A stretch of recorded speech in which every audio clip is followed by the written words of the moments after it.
Mr. Speaker, sir, allow me to. Mr. Speaker, the chief accuser of his former teacher, Professor Kindiki, is his student, the Senator of Muranga, Kangata. Mr. Speaker, I actually kind of like what Kangata is doing. Because, Mr. Speaker, the country has been waiting with bated breath to know what is this big mistake the son of the Ameru has done. And, Mr. Speaker, it will be wrong, Mr. Speaker, for us to rush. I don't agree with Senator Sakaja that we must rush, Mr. Speaker, and just vote, because perhaps, Mr. Speaker, we are haunted by our conscience and the shame that comes with the things we are about to do. Mr. Speaker, allow the mover. I am of the opinion that, Mr. Speaker, allow the mover to parade his, Mr. Speaker, evidence before the public, because even though we are in these chambers, the Senate itself is on trial. So let the people know, Mr. Speaker, when later senior counsels in this House who are 3, and people who call themselves fighters of democracy, people who senior, when they finally vote, Senator let Kenyans know they are voting because Senator Murkomen, a senator failed to attend a meeting, Mr. Speaker, that has not been substantiated. Senator Murkomen, you know, you are making provocative statements, and when they respond, you say you are being abused. Please, let us respect each other. When you say those who call themselves the so-called, let us avoid that kind of. I did not, Mr. Speaker. I am very careful. I had your communication, Mr. Speaker. I am very careful not to mention any person's name, Mr. Speaker. Just order, Senator. Order, Senator Orengo. Just a minute. I also want to assure you that I also went to school and properly. So I can also be able to... I have heard, Mr. Speaker. Okay. Senator, Mr. Speaker, except that I'm still waiting for your ruling over the last 1 week, Mr. Speaker, despite the assurance you have given me in the chambers. Senator Orengo, what's your point of view? Mr. Speaker, let us have an orderly debate. It would appear that the Senate is going to confine to the contribution of one senator. And if you look at the time we have taken and assign who has spoken, if we go that route, then even we will not be able to deal with the substance. I appeal with you, Mr. Speaker, that let other senators have a chance. If there's a point of order, let somebody cite the particular point of order so that it is specific. But I think we are raising points which are not necessarily points of order. Senator Kajwang. Mr. Speaker, would it be in order to rule both Senator Sakaja and Senator Murkomen out of order? Because the mover of the motion, it is upon him to define how convincing it can be, because what he's doing is to convince us as members of the Senate to agree or disagree with his motion. So a call for him to truncate or a call for him to elongate is completely out of order. It is for Senator Irungu Kangata to determine the most convincing tone and approach. Mr. Speaker, I beg. Senator, order, Senator Sakaja. Senator Kangata, proceed. Yeah, thank you, Mr. Speaker, sir. Anyway, Mr. Speaker, sir, I'm about to conclude. I'll just say 2 things, Mr. Speaker, sir. Number 1, we hold several positions in this Senate pursuant to confidence of the party. And my party leader, the party that I belong, Jubilee Coalition, wants the best for this country. I'm not bringing this motion because I have a personal issue with my brother, Professor. No, I do not have any personal issue with Professor. In fact, Mr. Speaker, sir, when I got these instructions from the party to withdraw the confidence from Professor, I sent emissaries to him. I told him, is there a way you can try to talk with the party to restore confidence to it? Mr. Speaker, sir, after those emissaries got back to me, we got an engagement with Professor. And we talked with Professor for fairly almost 1 hour. I told him, Mr. Professor, you are my teacher. It is not, I'm not bringing this motion as Kangata, no. I'm bringing this motion as a majority whip. If there's a way you can talk out this issue with the party, I have no problem. Mr. Speaker, sir, Professor told me he would want a written document from the party. But to me, that's neither here or there. When the party was appointing him to that or supporting him for that position, he did not give him a letter. Jubilee did not frame any reason as to why they gave him that position. It was an issue on confidence. I will end with these words. President Uhuru Kenyatta, The Speaker, point of order. allow me to finish. Point of order, Mr. Speaker. Let him before order Senator Murkomen. Order Senator If he Murkomen. concludes, if he concludes, Mr. Speaker, I will not. If he concludes, Order. I'll give you an opportunity. Let but if us. he concludes, Mr. Speaker, it will not be point of order. No, let It won't be a point of order. He is not Mr. Speaker, Okay, please. okay, what's your point of order, Senator? Mr. Speaker, is it in order for Senator Kangata to, Mr. Speaker, several times refer to a decision of the party to remove Senator Kindiki? In fact, several times saying that the party has lost confidence, the party has decided. Mr. Speaker, is it in order for Senator Kangata to make allegations that Mr. Speaker he cannot substantiate? Because most of us who are members of the party here are not aware of any party meeting, whether it's a national executive committee, Order, whether it's Senator. PG, Order, that made Senator. a decision. Don't Mr. drag. Speaker, but yes, that's a very fundamental point of order, Mr. Speaker, because order, the Senator. public is watching. I know. Please, don't drag the speaker into party issues. But the party issues are the basis of the decision that is being made on the floor of the House. Okay, but don't drag me into those issues, Senator Murkomen. Let him conclude. Conclude. Okay. Yeah, Mr. Speaker, I've asked for Kangata to substantiate, not you, the Speaker. yeah, Mr. Speaker, sir. Okay, what's your point of information, Senator Sakaja? Then Senator Orengo. Mr. Speaker, I'm glad that Senator Kangata is allowed to be informed and that even accepted my plea for truncation. Mr. Speaker, the first thing I'd like to inform the House and Senator Kangata is that when he says that the party lacks confidence, the party in this House is represented by senators who are in Jubilee Party. Raphael Tudu is not voting in this House or anybody else out there. So when he says party, he is rightly in order to say that the members here actually don't have that confidence. Mr. Speaker, secondly, because you said that this is the first removal of a deputy speaker and there is no precedent. Mr. Speaker, we have comparative jurisdictions, Mr. Speaker. Mr. Speaker, in 17th April 2019, Crispin Blunt in the House of Commons had a motion to remove my friend, the former Speaker of the House of Commons, Bekro. Mr. Speaker, that motion had no reason. He just said impartiality and did not even go into depth. And that's why I'm telling Senator Kangata, the more you talk, the more you're giving Murkomen things to talk about. Let us finish and go ahead with it, Mr. Speaker. That precedent is there. We follow the Commonwealth tradition, Mr. Speaker, and that really must be how we move along with this. So the party is represented in this House by 39 senators in Jubilee, and the minority party is represented by a number of senators. So we're not talking about party elsewhere, Mr. Speaker. So I hold and I still urge Senator Kangata, please. Senator Orengo, what's your point? Mr. Speaker, I'd like to inform Senator Kangata that in as much as you are being harangued that there was no party meeting, it is in the public knowledge that the distinguished senator for Elgeyo Marakwet, with others, filed a case in the High Court challenging the Jubilee Party and KANU as to whether or not there was a party meeting. And there were responses to that case, but subsequently they have withdrawn that case, which means that what they placed before the court had no standing. Secondly, there was another case that was taken to the tribunal by the Honorable Senator from Nakuru, challenging the party Jubilee. That case, born of the same facts, was thrown away by the tribunal on the basis that what they presented before the court had no standing.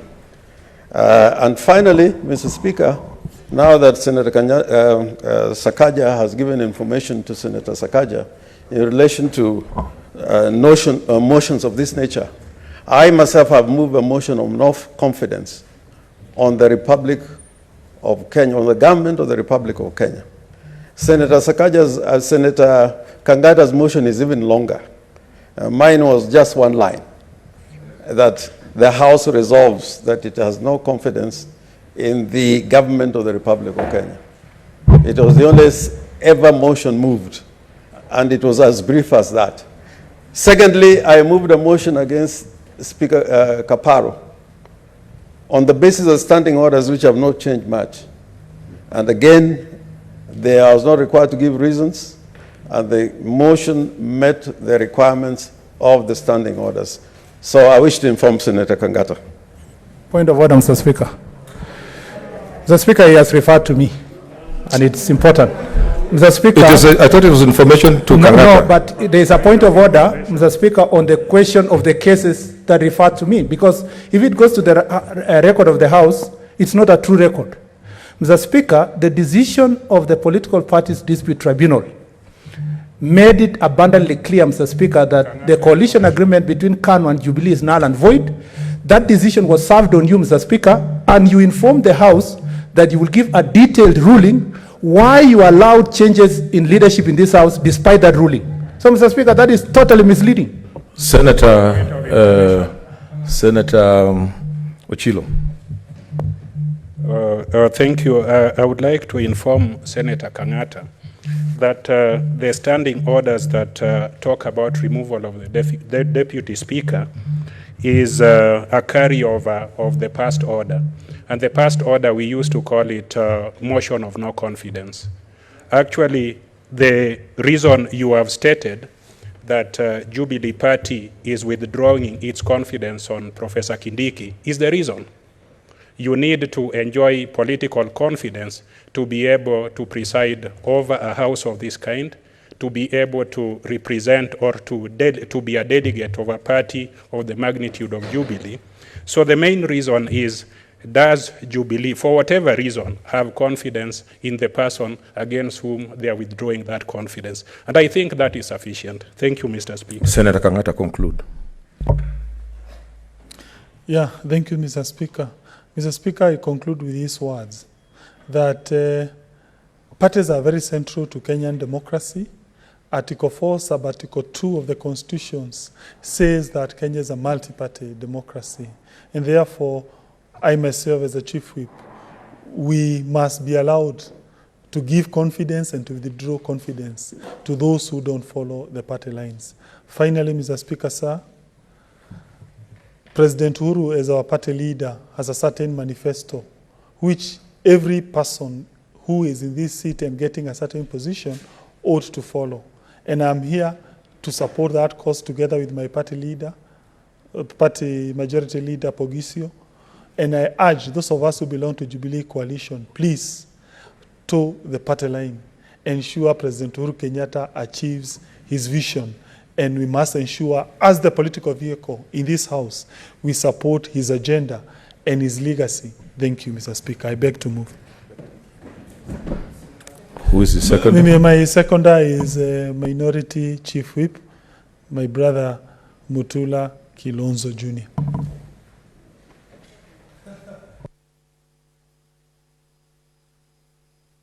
Yes, Whip. Thank you, Speaker. I rise to second this motion. And Mr. Speaker, for the record, it's important that the matters of law that have been raised are settled. The Fair Administrative Act is in front of me, Mr. Speaker. And in the making of this law, Mr. Speaker, we were all here. Professor Kindiki was the majority leader then. We did not subject the removal of the Deputy Speaker, or for that matter, the Speaker, or any person to this act. That I must say on record. Number two, for the avoidance of doubt, Mr. Speaker, I think for the reasons why, when you look at the Constitution, Article 106, and the standing orders, where this is a special motion, the reason why I think, and it's my opinion, there are no reasons, is because the position and the motion we are moving is of a member who will continue sitting in this House after the motion. And therefore, Mr. Speaker, it is important that that person who is going to continue sitting, who is holding a position, continues sitting in this House after a motion of this nature has been moved. And that is the position of a Deputy Speaker. Thirdly, Mr. Speaker, it's not a coincidence that this motion is being moved by the leaders. We are warning ourselves, me included, that the seat I occupy as minority whip, that seat belongs to the coalition. And I must, in all cases, in the trust bestowed upon me by that coalition, continue advocating for the obligations, rights, and wishes of that coalition. Once that trust is done, Mr. Speaker, there is nothing this House can do to a person who has lost trust of his political party. It sounds like a death knell, but it's a fact. The premium, Mr. Speaker, for these positions we occupy is loyalty to the cause. Unfortunately, Mr. Speaker, our friend, Professor Kindiki, finds himself in this position. Mr. Speaker, it's not also a coincidence that Article 106 put such a high threshold. And I want to mention that as I sit, because I will not get into the details that Senator Kangata did, because a lot of us are not party to those issues. And I strongly believe those are not issues that all of us ought to get into. Professor Kithure Kindiki, and any person occupying that position under Article 106, Mr. Speaker, must be able to show that he has the confidence of the House. And that is the reason there's a 2/3 membership. And that membership, Mr. Speaker, is a membership of the majority and minority. It's a simple thing. Votes of confidence all over the world, Mr. Speaker, are not personal. So nobody carries a personal agenda against Professor Kindiki. None of us, Mr. Speaker, are questioning his competence. None of us, Mr. Speaker, including myself, is conducting a trial. I would have great difficulties if we were conducting a trial. Since we are not conducting a trial, we did not conduct any recruitment of either you, the Speaker, or the Deputy Speaker, Mr. Speaker. You were elected politically. You were brought here politically. You persuaded the majority to elect you politically, and therefore you must persuade the majority to continue remaining in office politically. There's no other question. There's no middle ground, and that is the end of it. Mr. Speaker, to say that this is momentous, it is. We have rarely had a motion of this nature or even passed any constitutional motion that requires 2/3. The fact that this motion has reached this far should tick the mind of Professor Kindiki. What is it that you have done to this membership that would cause so many of them to allow this motion to reach at this stage? Now I'm talking to your conscience, because these decisions are about your conscience. It's not omissions or commissions. It's confidence in this House. You will sit with us here after this motion, whether you removed or not. But ask yourself these questions as you go along. The overtures you are offered, Senator Kindiki, should have informed your decision. Since you didn't take them, the vote of confidence will be taken, and you will see it for yourself what it means, Mr. Speaker, to have a motion of this nature. Therefore, allow me to quote Churchill, because this is politics. And politics has no form. And this is what he had to say. And I say this to Professor Kindiki, my friend. Politics is the ability to foretell what is going to happen tomorrow, next week, next month, and next year, and to have the ability to explain why it didn't happen. You know what has befell you, Professor Kindiki. I support the motion. Thank you. Honorable Senators. Sorry, I second.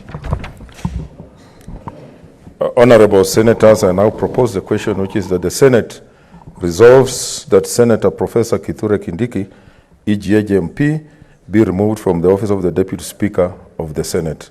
Senator Cherargei.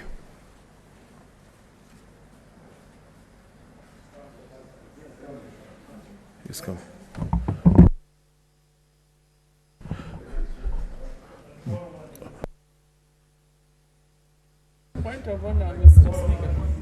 What's your point of order, Senator Rose? Mr. Speaker, I think this debate may raise a lot of interest, and I'm just wondering if there is a time limit on the debate, Mr. Speaker.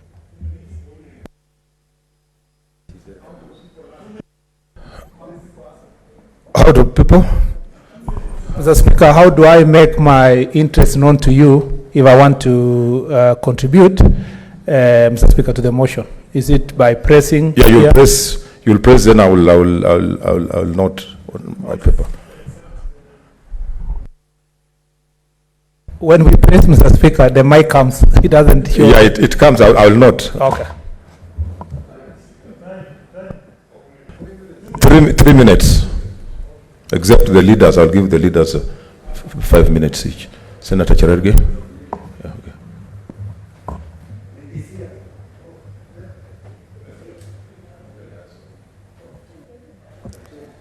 okay. Thank you, Mr. Speaker, sir, for this opportunity. I've had my brother, Senator Kangata, who is a State House appointee of the majority side, saying that our brother, Senator, Deputy Speaker, Senator. What's your point of order, Senator Stewart Mazayo? Asante Bwana Spika. Bwana Spika, umetuambia katika uamuzi wako ya kwamba tusitumie maneno ambayo yatakuwa aidha yanadharau ama yanaweza kuudhi mtu. Na mimi ninavyoelewa ni kwamba, tafadhali Murkomen, kama mimi naongea, it's only fair if you keep quiet. I'm on a point of order. Bwana Spika, taratibu ni kwamba, na tunavyoelewa, Senator Kangata ni seneta wa Murang'a. Lakini sasa tukiambiwa kwamba Senator Kangata ni either ni mfanyikazi ama ni mtumishi wa State House, hiyo sisi hatuelewi. Kama ni hivyo, basi ni mtu ambaye hatakani kuketi hapa. Kama anaketi State House, amekuja kufanya nini ndani ya bunge la Senate? Na alichaguliwa na watu wa Murang'a. Kwa hiyo mimi nauliza tu, je, ni sawa sawa ikiwa ndugu yangu, mdogo wangu ambaye ni rafiki yangu, Cherargei, anaweza kutumia lugha kama hiyo? Sio sawa sawa. Nataka niulize, I want to appeal your honorable members, please don't force me into, taking action that I should not take. You can still communicate, you can convey your message without necessarily getting into all those unnecessary jargon and whatever. Senator Cherargei. Thank you, Mr. Speaker. I think he misunderstood me, and I can see Senator Kangata is excited because it knows the weight of being referred as a State House appointee. Because as a majority leader, we never sat to elect him. So I'm told it was through chai and mandazization that Senator Cherargei, order, Senator. No. Senator Cherargei, please, you are out of order. Please, you are out of order. Let's not get into those. Please, make your point, please. But Mr. Speaker, you need also to protect me because I can see people. No, but I'm protecting you. That's why. Mr. Speaker, you should allow me to be listened to. I can see people shouting across the aisle, especially people. Make your point, Senator Cherargei. In the next few minutes, I want to say this. One is that I oppose this motion because it is illegal, it is immoral, it is even ungodly. Professor Kithure Kindiki not only has distinguished himself as a legal scholar, but has ably made rulings that have been even referred by other jurisdictions. Professor Kindiki, having served as the majority leader of then TNA and URB, and now as the deputy speaker of this house, has done very well. This political conmanship and persecution and scheming that continues, Mr. Speaker, across the political majority What's your point of order, side, Senator? Mr. Speaker, we are all being listened to. And Mr. Speaker, you have heard Cherargai say that we are discussing political conmanship, an illegal and immoral motion. Mr. Speaker, if we are if we allow one member to talk like that, would I be in order to also say that you will expand the debate and we talk about others' immorality? Would it be okay if we engage in such verbiage? Mr. Speaker, I request that you enforce your ruling that will be of decorum, because if the other side starts, or some people start talking the way they are doing, we have some very hot-blooded members on either side, and this thing is going to be nasty, and it's going to be shameful to the House. Senator Cherargai, I want to caution you for the last time that there are statements that you can make in political rallies, funerals, or other places.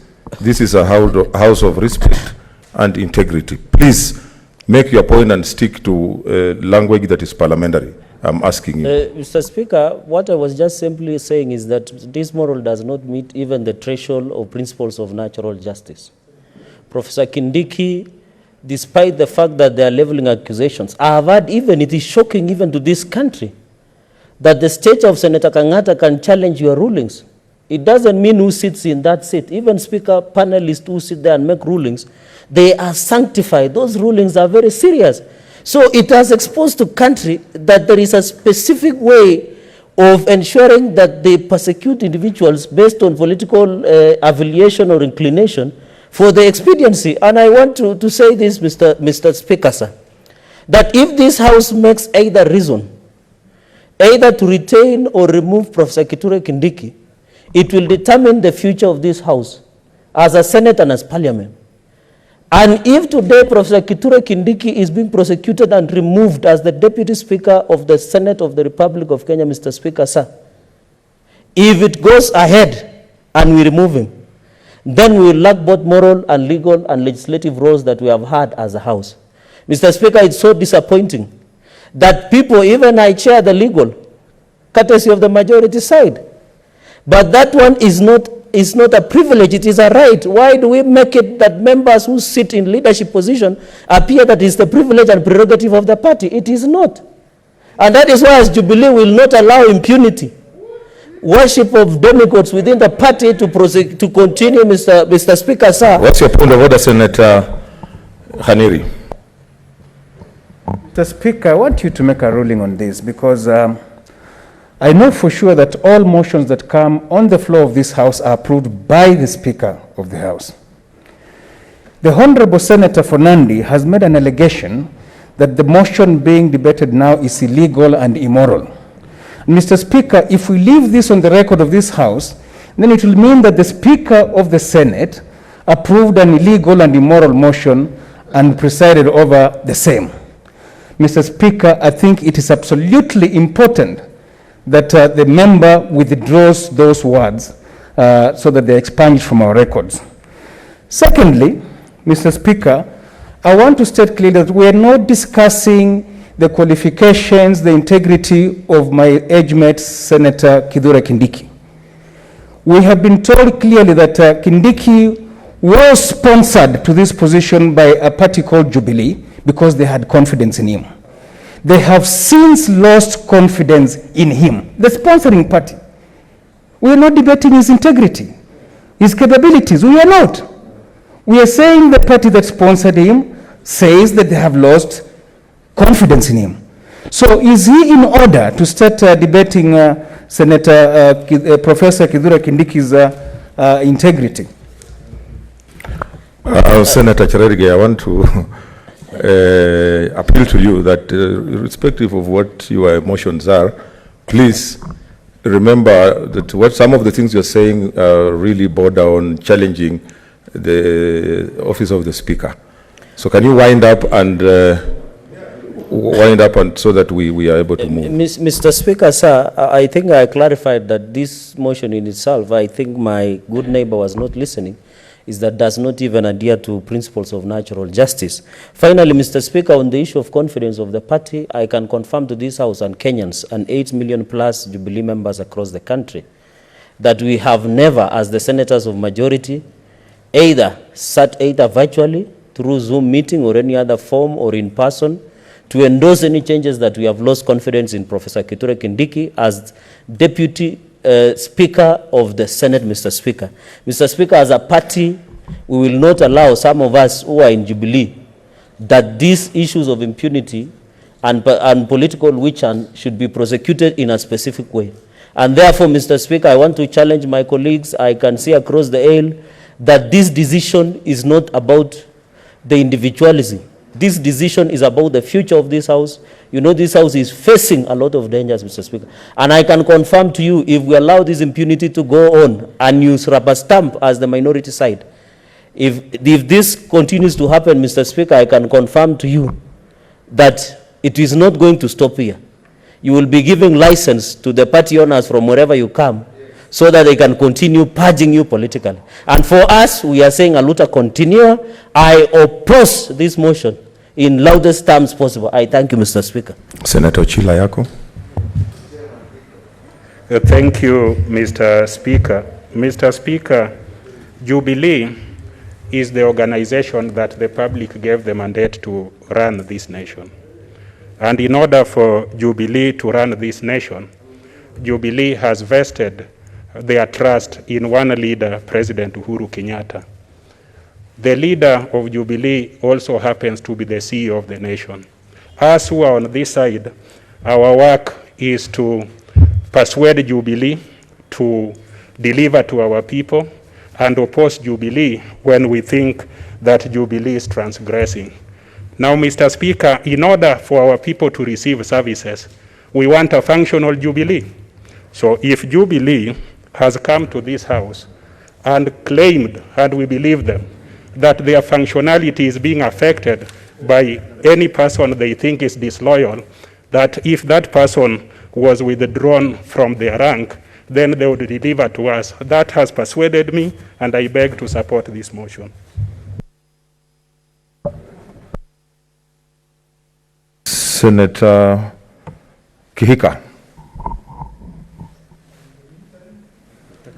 Yeah, in the meantime, I don't see any here. Senator Ochilo, not Senator Kajwang. Mr. Speaker, the Jubilee Coalition has told us that they've lost confidence in one of their members who has served this House diligently as a Deputy Speaker. The question is whether the House agrees with the Jubilee Coalition. Does the House have confidence in Kithure Kindiki? And that's the reason why this decision could not be taken at the parliamentary group meeting at State House or wherever it was taken. That decision has been brought to us. And it is now upon us to reflect and make that decision, a decision that will not break this House. Mr. Speaker, Professor Kindiki Kithure, the man, is a fine gentleman. I have followed him in many aspects of his life. He went to Lenana School, and I went there after him. He went to Moi University, I went there after him. He came to the Senate, and I came to the Senate after him. Today his head is on the chopping block. I hope that I will not follow him there. But I want to encourage Professor Kindiki to go back to the scriptures that he's very fond of and reflect on the story of Pontius Pilate, given the responsibility to make a decision between Barabbas, the common thief, and Jesus Christ of Nazareth.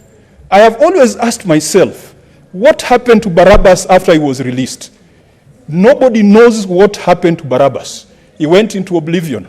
But Jesus Christ, who was crucified, everybody remembers him. Professor Kindiki, you have served us for the duration that you have done. You have served us well. Your party has lost confidence in you. That is a point at which we say that the center cannot hold and things fall apart. The future is bright. You will continue being a member with us here in case the House also resolves it has no confidence in you. But I must say that while he sat on that chair, he made certain rulings, certain precedents that have strengthened this House. Mr. Speaker, let us finish this thing so that we can go back to the fight against COVID fight against poverty, and let us set a good example for county assemblies to emulate. We have been blaming our assemblies for leadership changes every other day. Let us not degenerate to the level that we have been condemning in the assemblies. Mr. Speaker, because the center cannot hold, because things have fallen apart, I support the motion. Senator Susan Kihika. Oh, thank you, Mr. Speaker.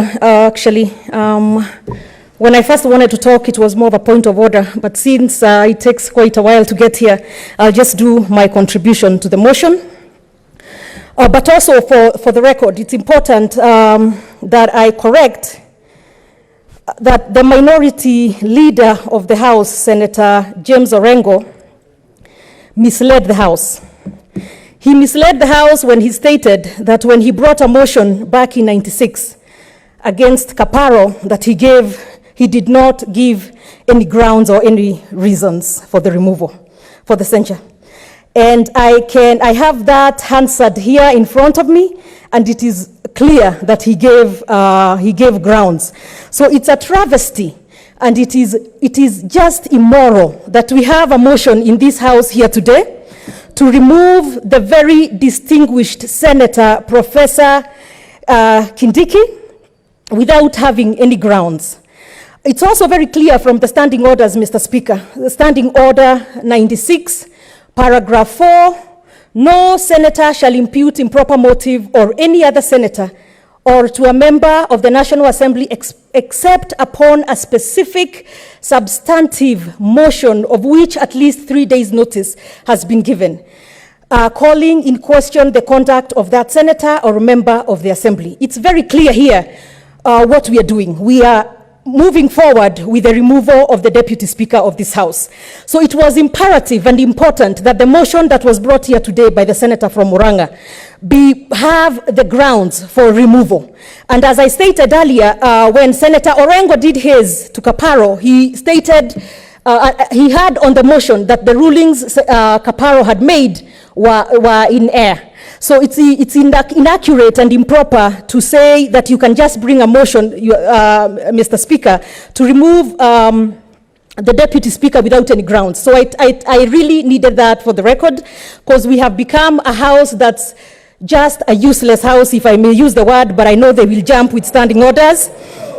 Okay, let me rephrase it. Yes, Senator Susan. We have become a House that is controlled from other chambers, from other areas, from other places.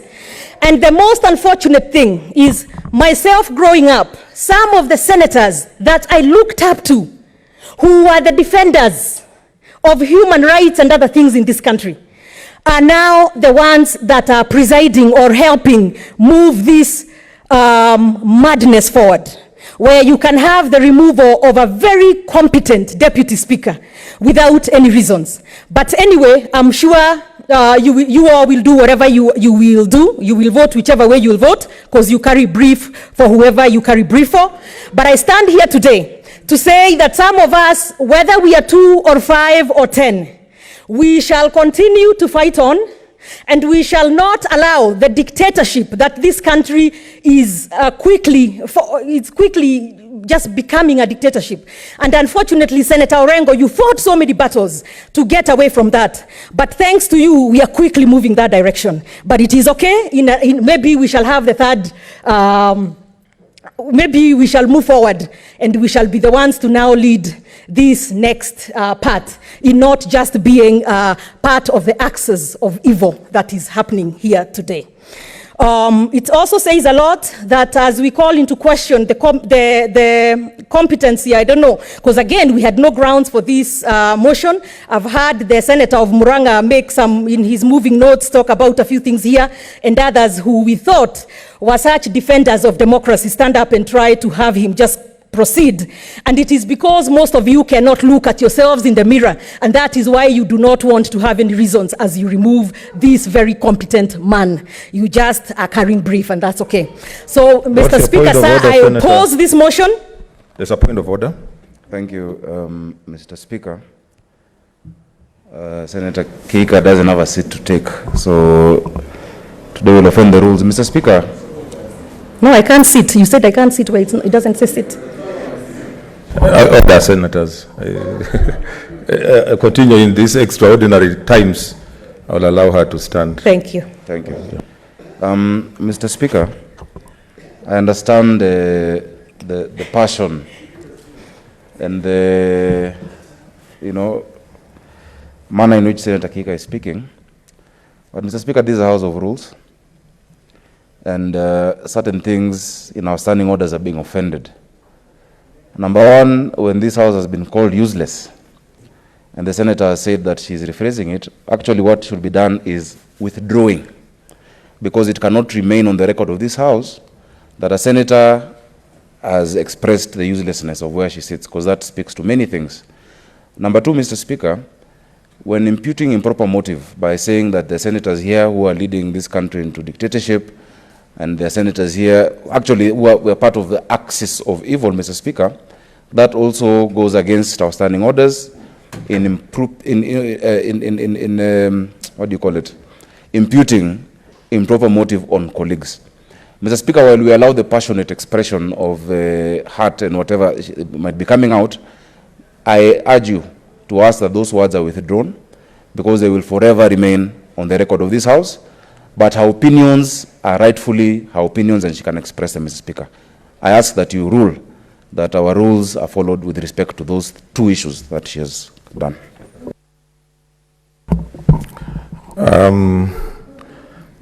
I leave her to her conscience, because she serves this house. She's a member of this house, and she knows what. I leave it to her conscience. That's all that I can say. Thank you, Mr. Speaker. So anyway, as we leave here today, whatever the decision that we shall make as a house, I oppose this motion. And let me say, as I sit or as I walk away, that Senator Kindiki, Professor Kindiki, has served this house with distinction. He is a man of honor in a house that does not value that. He is a man who is extremely competent, and I'm sure we shall not be able to see that as we move forward. But that's okay. That's the decision that we shall have to make here today. Senator, your time. 1 minute. 1 minute, Mr. Speaker. I was interrupted with the many points of order. Okay. Thank you. Thank you. So this is a motion that is quite vile, dishonorable, and I hope that in future we can focus on fighting corona, the poverty that is in our country, instead of hiding behind corona to use dictatorship to remove people from office. I oppose this motion. Thank you. Senator Mwaura. Thank you. Thank you, Mr. Speaker. Mr. Speaker, I have known Professor Kithure Kindiki since the year 2005. When what's your point of order, Senator Sakaja? Mr. Speaker, when I rose and questioned what is going on, there is a very dangerous precedent that is being set, Mr. Speaker. Standing orders 96, 1, 2, and 3 are clear about content of speeches, Mr. Speaker. So, Mr. Speaker, when a senator offends the standing order, and we leave it to someone's conscience, Mr. Speaker, are we saying that then these standing orders are suggestions, or are we going to follow standing orders? Senator Sakaja, I have made a ruling on that matter. What you are now doing is also challenging the Speaker, which is out of order. Senator Mwaura, proceed.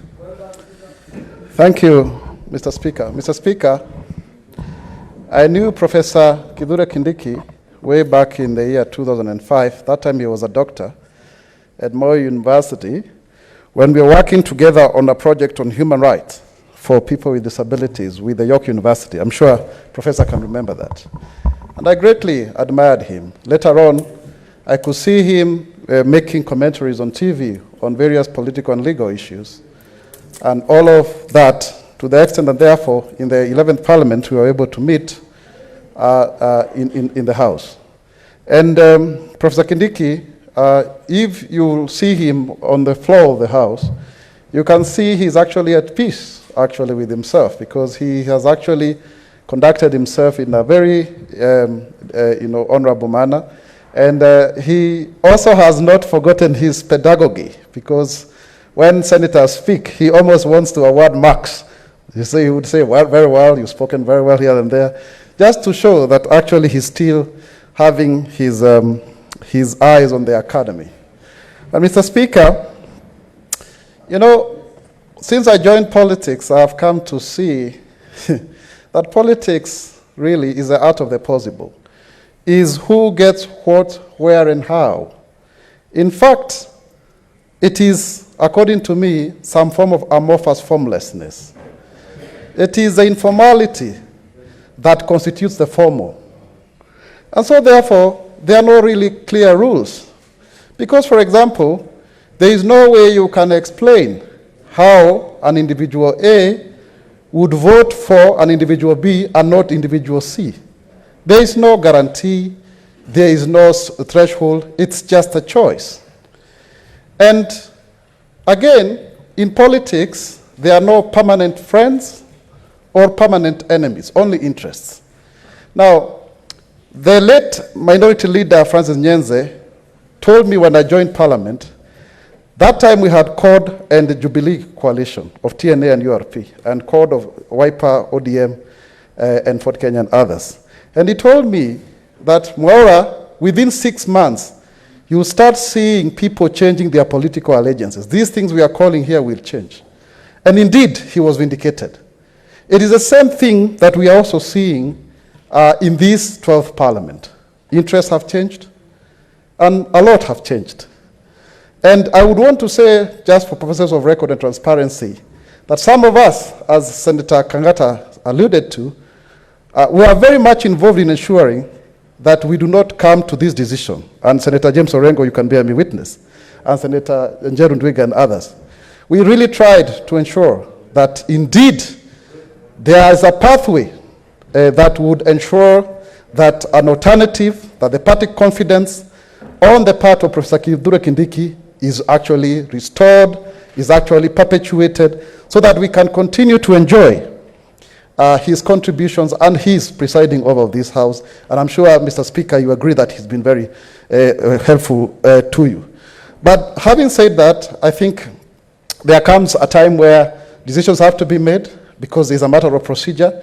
It is actually true, Mr. Speaker, that there is always this question about how parliamentary positions are filled, whether a party has a right to de-whip a member from a committee or a position of privilege, because all of us who hold any position in a committee or the House leadership are a result of the numbers. It's a game of numbers. It's a game of you are actually placed, where you are supposed to be. And that is the case. But then when it comes to removal, it's always a question of, is there an independence of Parliament in that regard? So maybe in the future of our standing orders is something we want to canvass, because we are actually evolving democracy, to see to it that then you actually mediate that process. You interlocute that process, so that then it is actually neater and you're able to do much more. So Professor Kindiki, as I conclude, because I can see the yellow line is there, I want to leave you with these words. In politics, your future allies are your current nemesis, and your current allies are your future detractors. In the end, what matters is that you arrived at your desired goal and position, and both friend and foe, ally and the alienated, we reckon you are fan in their flame. Keep going. Thank you. Senator Kabaka.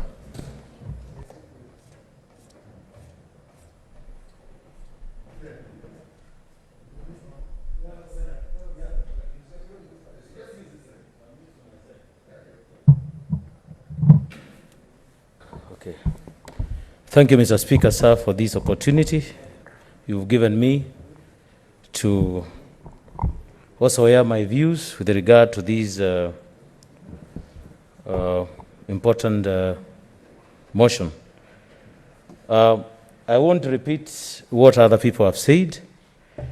It's very interesting, and it is the very heavy heart that as humans being, we have to subject some of our colleagues to exigencies of the game of politics. I was just thinking that as a lawyer in this house, I've come to realize that what we've learned in school of law and what we have taught in universities is not actually what happens in the parliament. In Parliament is a different ball game.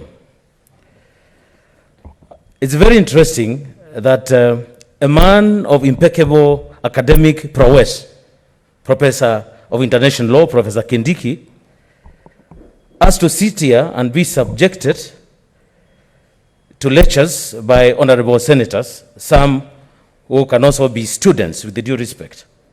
But what do we do? This has come to analogy which happened in South Africa sometimes, where a sitting president had to be recalled by his own political party. That was none other than Thabo Mbeki.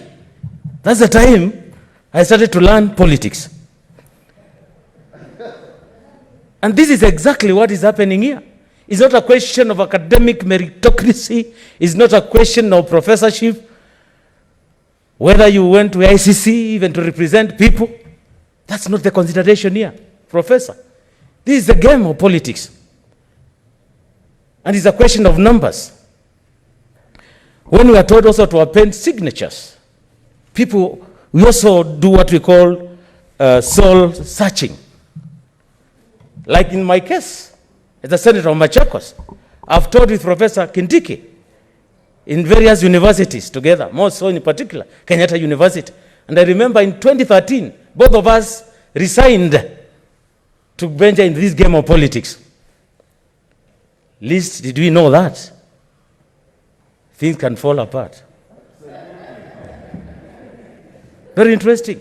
Professor Kindiki was lucky, 2013 you got the seat and you came to Senate. Kabaka, I didn't get it, somebody else got. But here we are today as friends. Because of the party politics, which is the hallmark of this game of politics. Because of party politics, Professor Kindiki, you happen to belong, lucky enough, you happen to belong to the greatest political parties and the ruling party, Jubilee. It has its own benefits, and it's the same benefit which you derived when pursuant of Article 106 to C, I mean 1B and C, which applied. You are elected as a position, not of the Senate, position of a deputy speaker, together with even the speaker or other speakers, even in the other house, National Assembly, through the goodwill of the political party, which is Jubilee.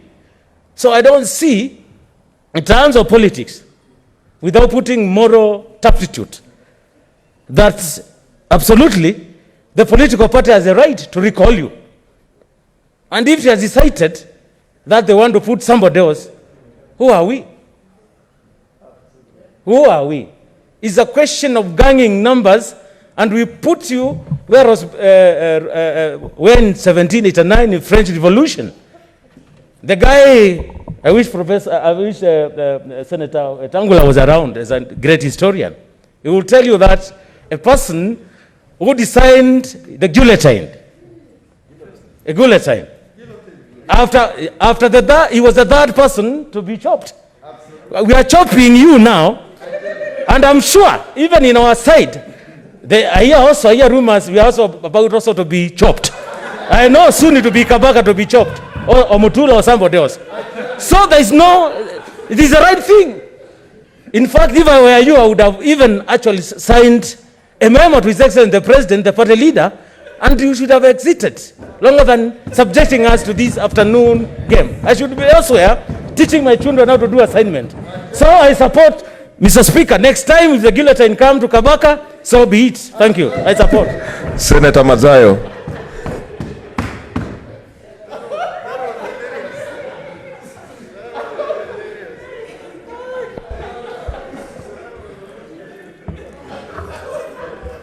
Asante Bwana Spika. Bwana Spika, mimi nataka kuunga mkono kwa kusema na kuweza kumweleza. A point of order. Senator Mutula Kilonzo Jr. Mr. Speaker, there's a concern about how we are wearing our masks.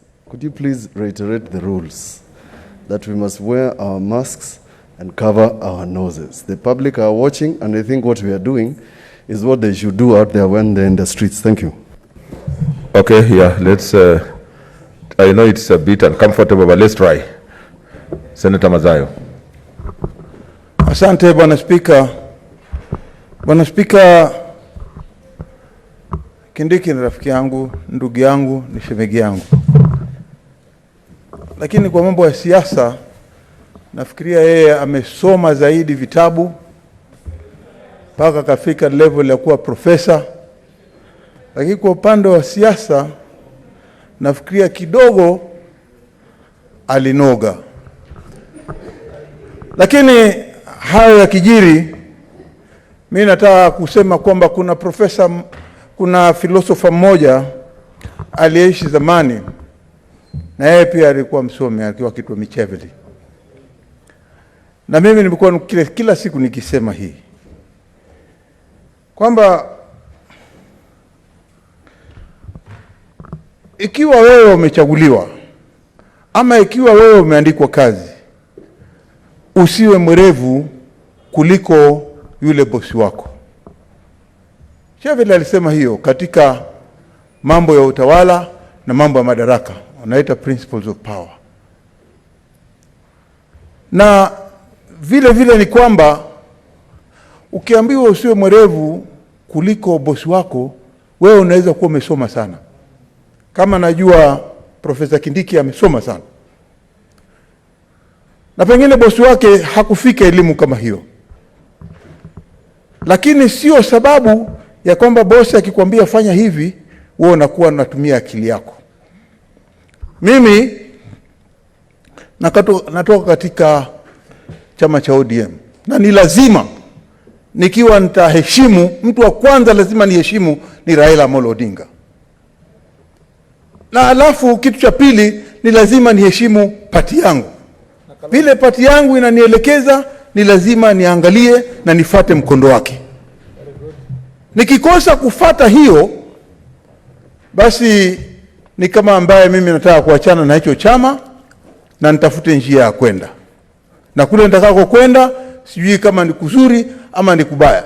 Manake wanasema ya kwamba unaweza kuacha kuzuri ukifikiria kule kuzuri ndio kuzuri zaidi, ukaenda kukuta ndio kubaya zaidi kuliko kule umetoka.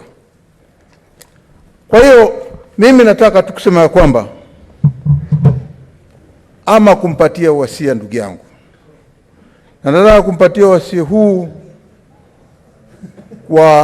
kwa imani kuu, na kwamba yeye afunge huu usia wangu kwenye vidole vyake, aitunze huu usia wangu kama mboni ya macho yake, ya kwamba ukiangalia mbele kama ni siasa, wewe ni lazima ufate mkondo wa maji. Tunaona mafloods yanapiga katika Kenya. Ule mkondo wa maji ukiwa unaenda, yale maji vile yanateremka yanabeba kila kitu, yanabeba miti, kila kitu. Kwa hiyo wewe sasa umejipata katika panda hiyo. Hivi sasa utazama, lakini kuvunjika kwa mwiko sio mwisho wa kupika. Kwa hiyo ndugu yangu, mimi nataka kusema ya kwamba sisi kwa upande wa coalition ya NASA haikukuleta hapa na hayo makosa. Makosa hayo yameletwa na chama chako hapa mbele. Kwa hiyo ni jukumu lako sasa ujukumike kuchukua hii punishment ambayo utapewa sasa. Lakini ukumbuke kuna leo na kesho, na tukuombea kila laheri. Na mimi sina budi bali kuunga mkono jadala huu. Asante. Senator Murkomen. Mr. Speaker, Mr. Speaker, allow me to make a few comments on this very important motion. And Mr. Speaker, to start with, I want to be very clear. I am opposing this motion. Mr. Speaker, I'm not here to defend my friend, Professor Kindiki, for he may walk his head high, knowing that he is innocent and diligent, even if persecuted so cruelly. The evil that this House does lives after us, Mr. Speaker.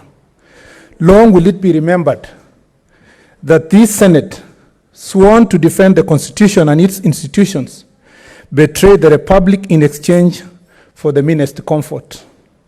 Mr. Speaker, the credibility of this House as the watchdog of public interest, defender of our institutions, and guardian of the rule of law has dramatically and tragically collapsed.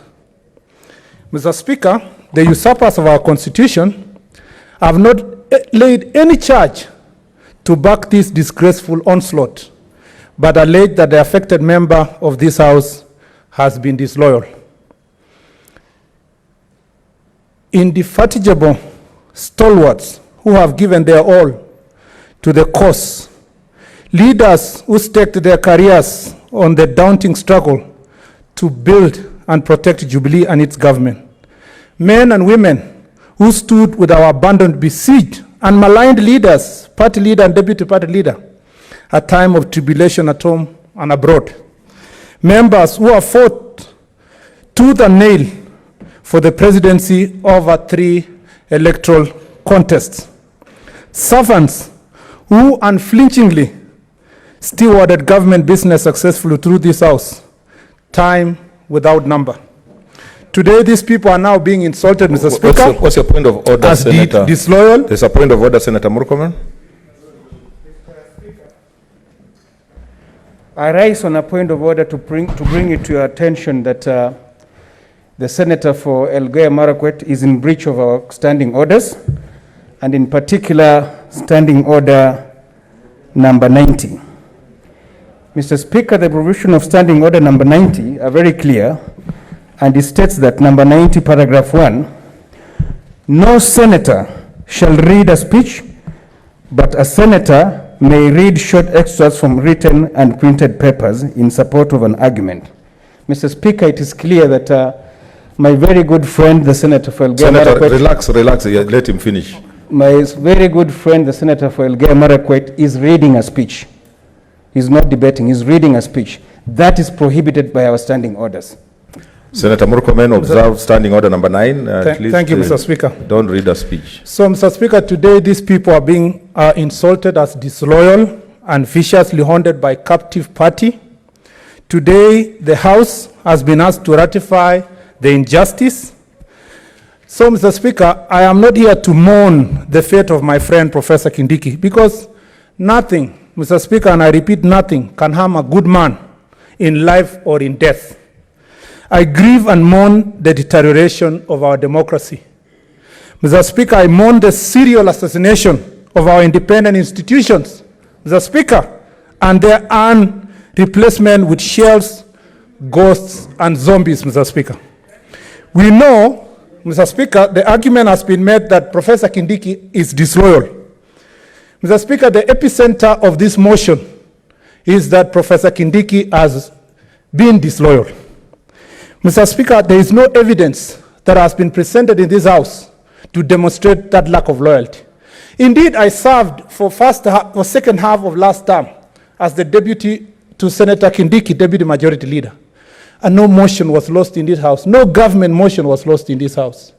Mr. Speaker, even the first time when I served in the Speaker's panel, no motion was lost by Senator Kindiki in this House as majority leader. Mr. Speaker, as the Speaker of this House, Senator Kindiki distinguished himself as a very committed scholar, Mr. Speaker, determined to protect the institution of the Senate. In fact, from that chair, Mr. Speaker, a number of decisions of the Deputy Speaker have been so weighty that, Mr. Speaker, has been cited by the Court of Appeal and other jurisdictions, Mr. Speaker. So, Mr. Speaker, those who tell us today that Senator Kindiki is disloyal, Mr. Speaker, are the same people who, Mr. Speaker, have opposed his defense of the same loyalty, Mr. Speaker. So, Mr. Speaker, I am not here to mourn Professor Kindiki, but today, Mr. Speaker, I am here to mourn the Senate, not to praise it. Because today's business belongs, Mr. Speaker, to the annals of history's worst mistakes. And, Mr. Speaker, I say so because this House has heard the move of the motion. The second of the motion, Mr. Speaker, included. They have over and over again argued, Mr. Speaker, and I wrote it somewhere, that It's about loyalty of the party. If this issue was about loyalty within Jubilee, why is NASA involving itself, Mr. Speaker, in enforcement of loyalty within Jubilee? Do you really think that our competitor, Mr. Speaker, would be so happy to participate in enforcing that loyalty? Mr. Speaker, it's not true. One thing that we decided in this House, when we came to the floor of this House, is that we were going to do everything humanly possible to ensure that we pull together to move this country forward. And so, Mr. Speaker, allow me 10 seconds to read this verse to Professor Kindiki.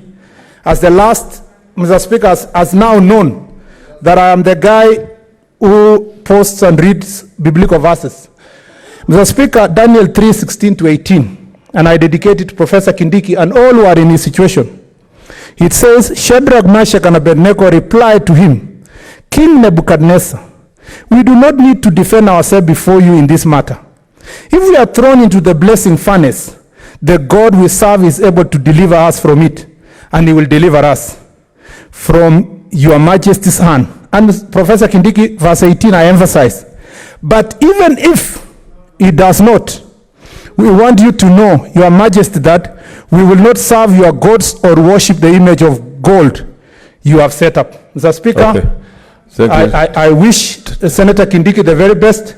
He has a great future. Okay. And Mr. Speaker, the future is for those who are courageous enough to swim against the current. I thank you, Mr. Speaker. Senator Linturi.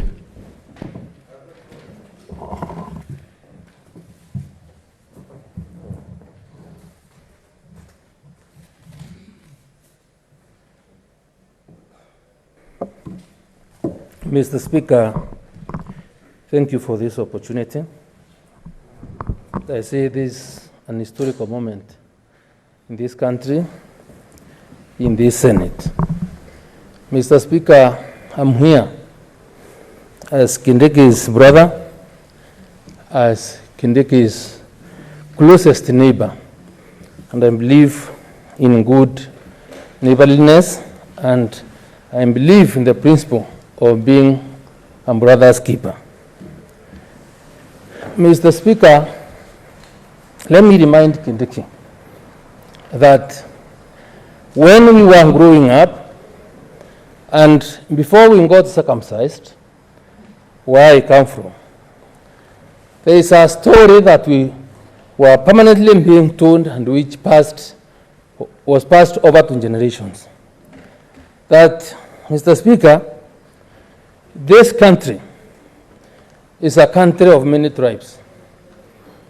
And out of the tribes, Mr. Speaker, in this country, we were told, as you engage in relationships, as you go out there looking for a wife to marry, Mr. Speaker, you must be very careful where you are getting your girl from, because there are certain communities or there are certain other areas in this country where you got a wife and you are being told that the relationship can be almost predetermined and may not last long.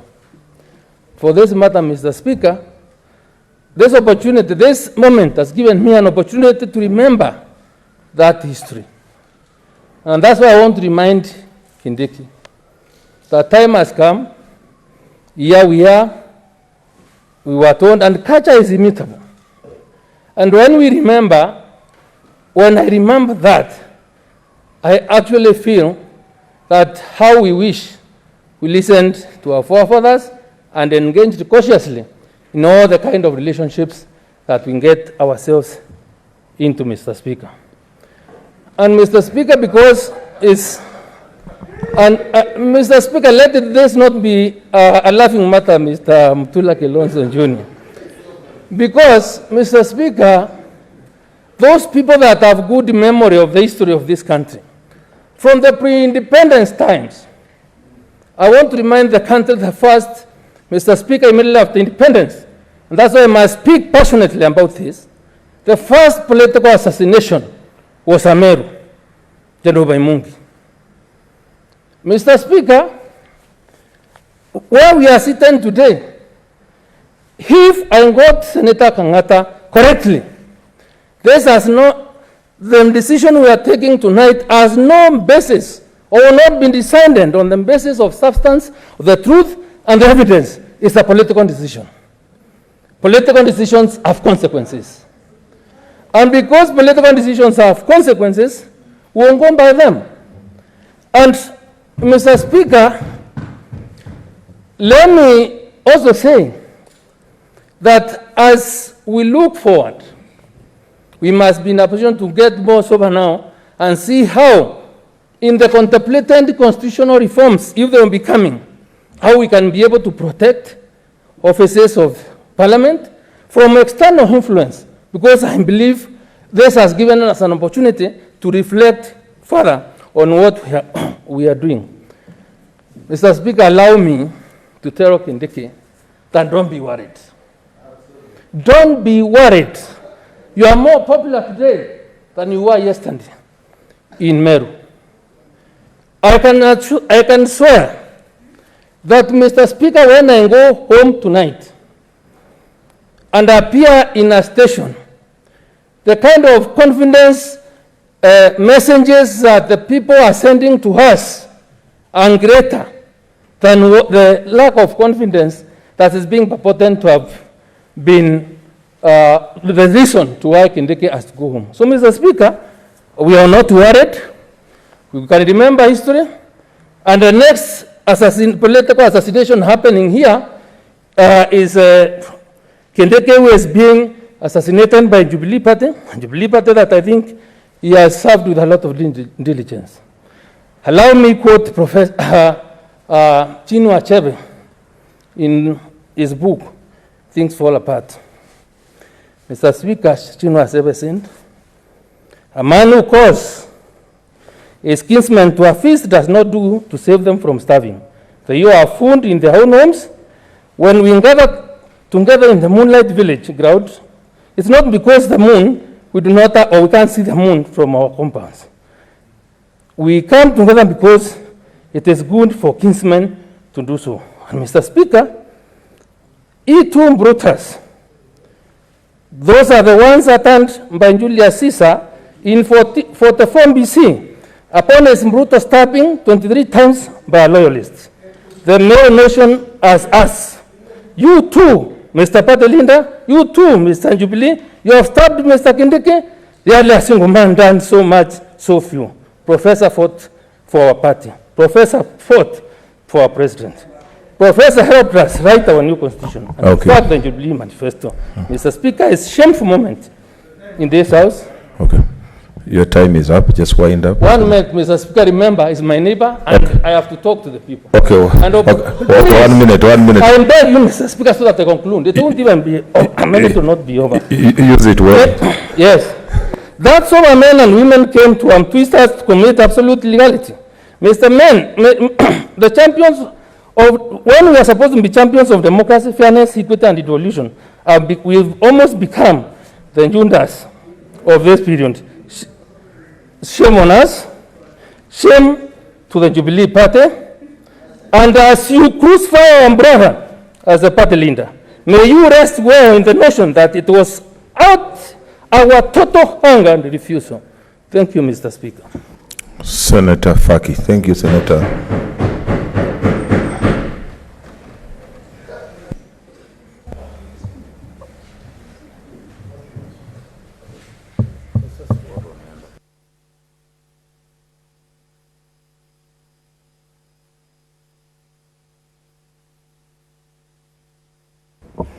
Asante Mheshimiwa Spika kwa kunipa fursa hii kuchangia mswada wa kiranja wa upande wa wengi katika bunge la Senate. Kwanza, kabla sijatoa hoja yangu Mheshimiwa Spika, ningependa kumsahihisha ndugu yangu Senator Mazao aliposema kwamba Profesa Kindiki katika siasa alinoga. Nafikiri lengo lake ni kusema kwamba alilamba lolo, kwa sababu kunoga ni kufanya vizuri zaidi kuliko vile ambavyo yatarajiwa. Kwa hivyo Mheshimiwa Spika, niko hapa kwanza kusema kwamba ndugu yetu Profesa Kindiki ni mtu mwenye tajiriba kubwa na ni mtu ambaye alifanya kazi yake kama naibu wa spika kwa uzoefu mwingi na vile vile pia kwa hikma kubwa, kwa sababu maamuzi aliyofanya ni maamuzi ambayo ni ya kuaminika na vile vile ameweza kutumika hata katika mahakama za nchi yetu ya Kenya. Mheshimiwa Spika, sisi sote katika bunge hili, bali na wale wachache ambao wamekuja kama wabunge huru, tunadhaminiwa na vyama vya kisiasa. Na leo siasa inaweza kukukubali, kesho siasa ikakukataa. Kwa hivyo mswada huu hauna shaka kwamba lengo hapa ni la kisiasa, sio lengo la kuangalia kazi ya Seneta Kithure Kindiki ilikuwa namna gani katika bunge la Senate. Kwa hivyo Mheshimiwa Spika, ni kwamba lazima tumpe faraja ndugu yetu Kindiki kwamba ameweza kufanya kazi vizuri, na sasa imefika wakati wa kurudi awe kama wasisi maseneta wengine ambao ni maseneta ambao tunahudumu, na mwisho wa kwisho tunakwenda kwetu na watu wetu wanafurahia kazi zetu. Na nina hakika mimi Seneta Kithure atakuwa mtu mwenye kutupa msaada mkubwa katika majadiliano atakayoendelea katika bunge hili kuliko vile alivyokuwa katika kiti cha naibu wa spika. Mheshimiwa Spika, ni kwamba chama kikikosa imani na wewe, ni kwamba sisi kama maseneta tunaokaa katika bunge hili hatuna njia nyingine ya kuepukana na swala kama hilo. Chama ndio ambacho vinatudhamini, na chama kikiwa hakina imani, na maana kwamba muda wako wa kuhudumu katika nyadhifa ambao umepewa na chama umeweza kuisha, hata kama ulichaguliwa na kura katika bunge hili. Na ningependa kuwakosoa wale ambao wamezungumza mbeleni hapa wakasema kwamba maamuzi yamefanywa mahali pengine.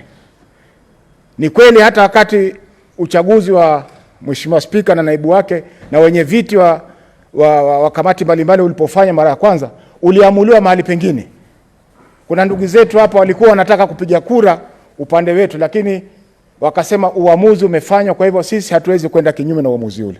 Kwa hivyo hili sio jambo la kwanza. Ni kwamba sisi kwenda mbele, yani siku za useme, ni kwamba kutoka mwanzo tukatae maamuzi yanaamuliwa sehemu ambao sisi maseneta hatuko. Tukikataa kufanywa maamuzi mahali pengine, ndio tutaweza kuipa seneti hii nguvu ya kusimama alipopote na kutetea haki ya mwananchi wa kawaida. Bila hivyo itakuwa ni mambo ya ile Kiingereza tunaita musical chairs. Leo inapigwa kwa huyu, kesho inapigwa kwa huyu, kesho inapigwa kwa yule, na hakuna njia ambayo tutaweza kujitetea. Kwa hivyo sisi Waswahili tunasema muungwana akivuliwa nguo huinama. Nitamalizia hapo Mheshimiwa Spika. Asante, naunga mkono hoja hii. Senator Langat.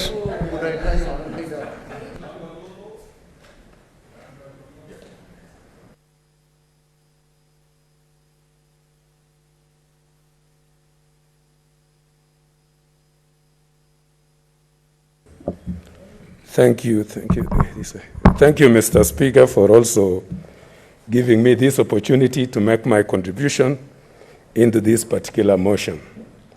First, Mr. Speaker, may I say that if in future there will be such an arrangement for a special sitting like this, some considerations must be put in place.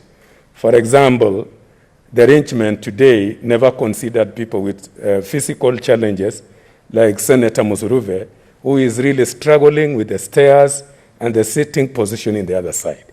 We have seen her down there with a lot of sympathy, and I would like to call upon those who will make such arrangements in future to consider such situations.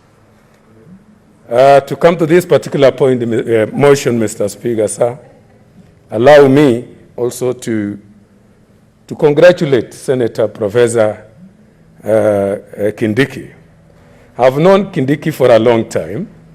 We taught together for around 5 years in Moi University. He's a competent professor. I've been touched by what I'm seeing in social media from his former students. It is very encouraging, Professor Kindiki. I want to say that whatever it will happen will not mark the end of what God has predestined for your life. I want to say that the evidence that have been laid before this particular house, or the accusation against you, I heard when I was down there, that one is failure to attend a meeting during this particular challenging period of COVID-19. I also failed to reach the meeting because I got a message very late at midnight, and I was in the interior of Bomet. So I could not make it. I don't know the circumstances that prevail so much that you could not attend the meeting, but I want to say more consideration should have been put in place when calling such particular meeting. So I want to say also, Mr. Speaker, that you have been accused of being independent-minded. And outside there, you are getting more praises than we are doing here. It is good to be independent-minded despite the circumstances that are prevailing. And also you've been accused for making rulings that might not have been favorable to the executive or to our party Jubilee. But they have been favorable to Kenyans. That is my happiness. So I want to say that, Professor, because my time is getting out, I want to say we thank you for being principled. That is number one. As a scholar myself, I want to thank you for standing firm and representing the scholars, that they can be dependable, they are competent, and so forth. I want also to say that I want to encourage the young scholars, or the young senators. Research has proven very well that experience can be challenged through research. So do not be intimidated by people who have been here for a long time. Their experiences, sometimes some people are experienced in wrongdoings. So experience needs to be divine. So I want to say, Kindiki, I want to quote a verse for you.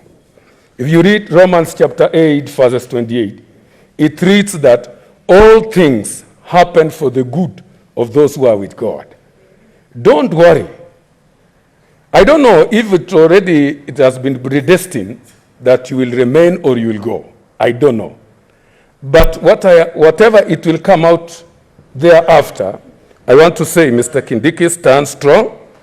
And I want to say, I don't want to be, give me 1 minute, one second, Mr. Speaker. I want to say that where we came from together in the scholarly world, philosophy has it that logical premises leads to logical conclusion. So these people, I've heard them praising you, you are a good man, you are competent, but they beg to do what? To support a motion. I am different. You are competent, you are balanced, you are wonderful Deputy Speaker, and I want to say, if I say I support this motion, then I am supporting the opposite, which is mediocrity. So I oppose this particular motion strongly if we are to adhere to competence and being principled. Thank you, Mr. Speaker. Senator Malala. Thank you, Mr. Speaker. Mr. Speaker, when I walked down the memory lane 4 years ago, I was facing the same challenges Professor Kindiki is facing today. It will be inscribed in history of Kenya that I was the first deputy speaker to be elected in Kakamega County Assembly, and in the whole country, I was the first deputy speaker to be impeached. So as I'm seated here, I looked straight into the eyes of Professor Kindiki. I empathized with him, but all I can tell you, Prof, it's going to be okay. And if it's not okay, it's not the end. Mr. Speaker, the competency of Professor Kindiki cannot be questioned. I nostalgically remember how he authoritatively took control of this House with his authoritative voice. Order, order, Senator Malala. But that is that. This is a political process.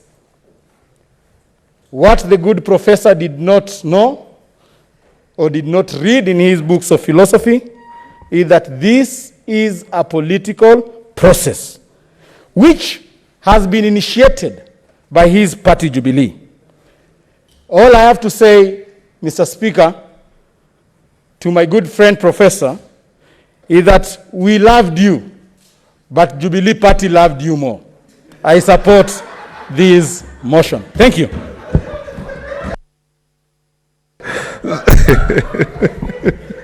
Senator Ephraim Maina.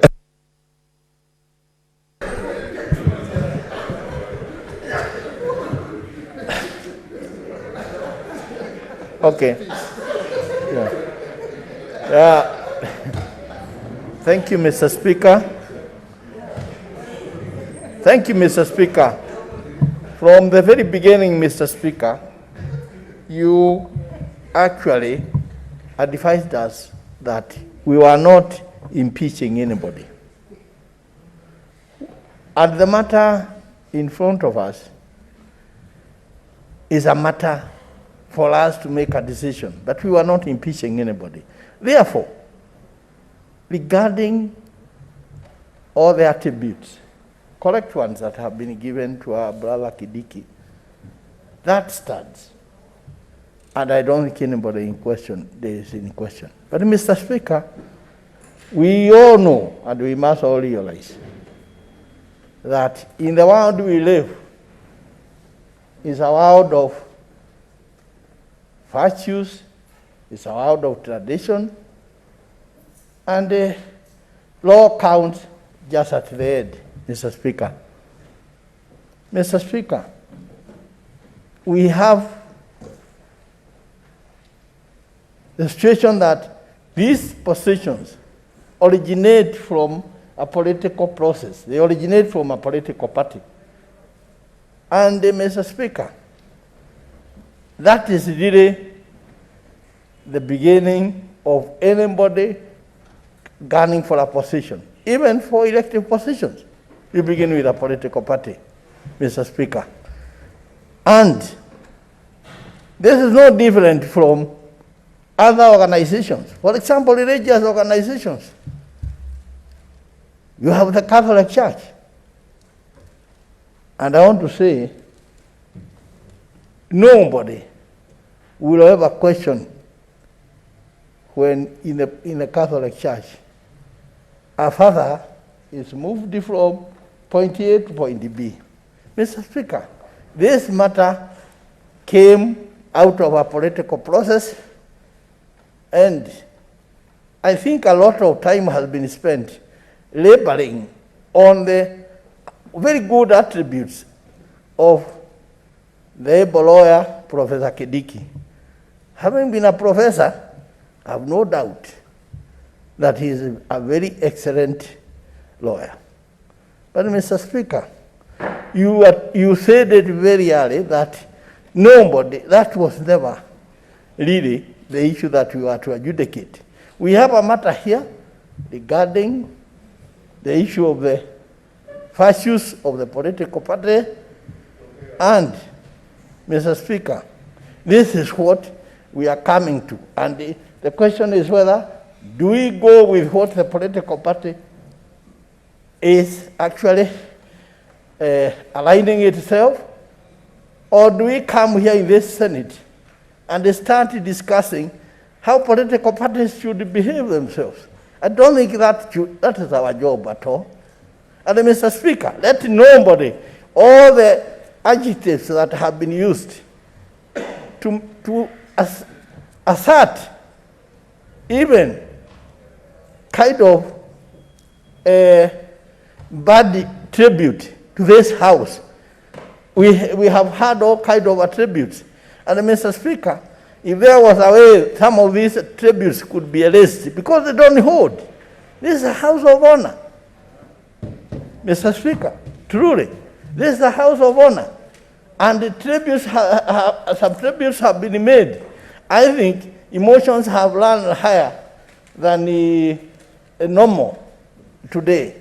Therefore, Mr. Speaker, I would beseech you that if you had power, some of these remarks are emotional and they should not be appearing in the hazard unless they appear as an appendix. Otherwise, Mr. Speaker, this is a house of honor, and the discussion we are holding is a discussion of honor. The issue is, one should look at it that is a political process from a political party. And then, Mr. Speaker, I want to say, having looked at it, we all came here through a political party. The positions that most people hold them through a political process from their political parties as the sponsors. And therefore, Mr. Speaker, I have no doubt to say, when I say I support this motion, and I do support it, nobody should be saying that as such a great professor, you should not have said this and this. No, he's a great professor, and that stands. But what we are adjudicating, I support because it concerns a political party, and the political party has its own tradition and virtues which must be followed. Thank you. Okay, Senator Maina, where I come from, when there is somebody has died, we say people mourn anyhowly. You mourn in whatever manner. So we cannot suppress those who want to express themselves in a particular manner. In the interest of time, I'm going to limit those to speak because of also the curfew. Senator Ledama.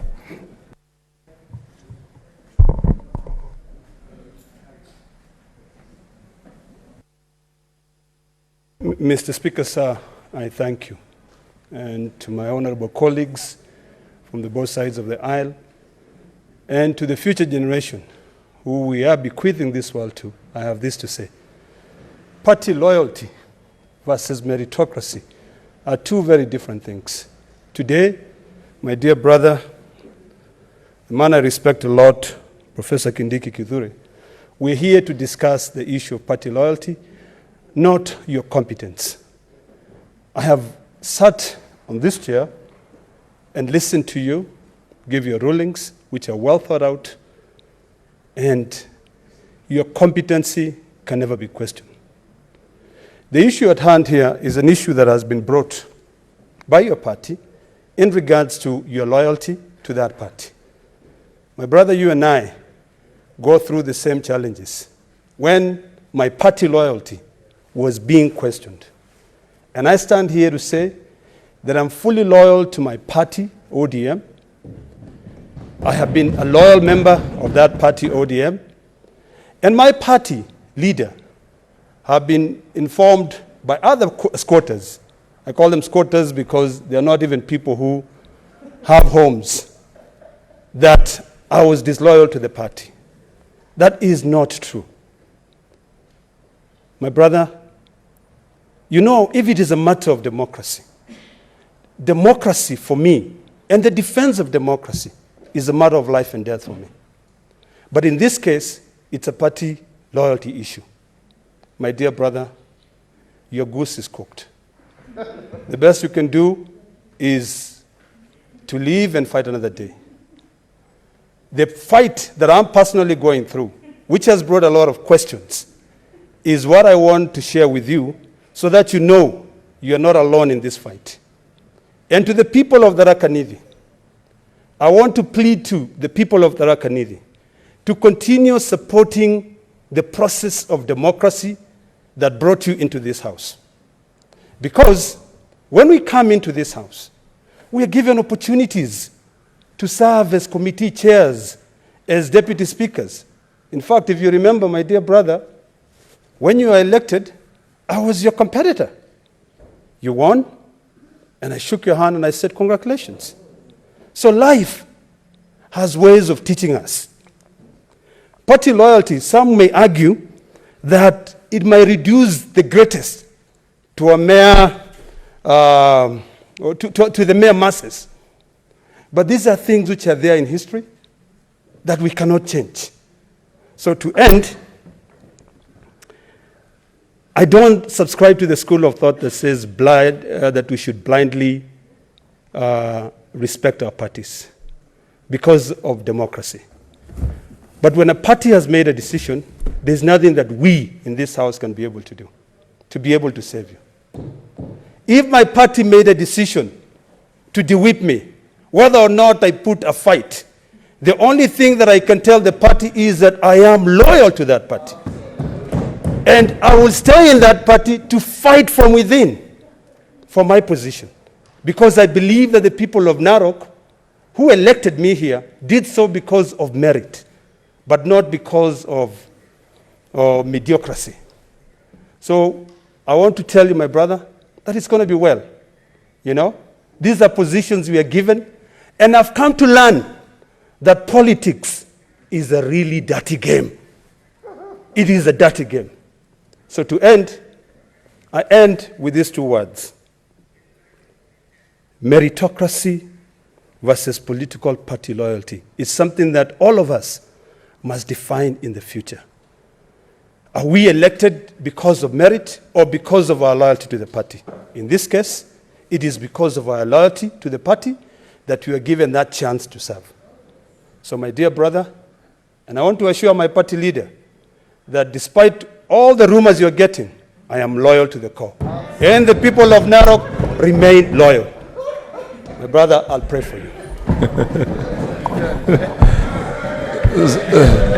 Senator Wambua. Point of order, Mr. Speaker.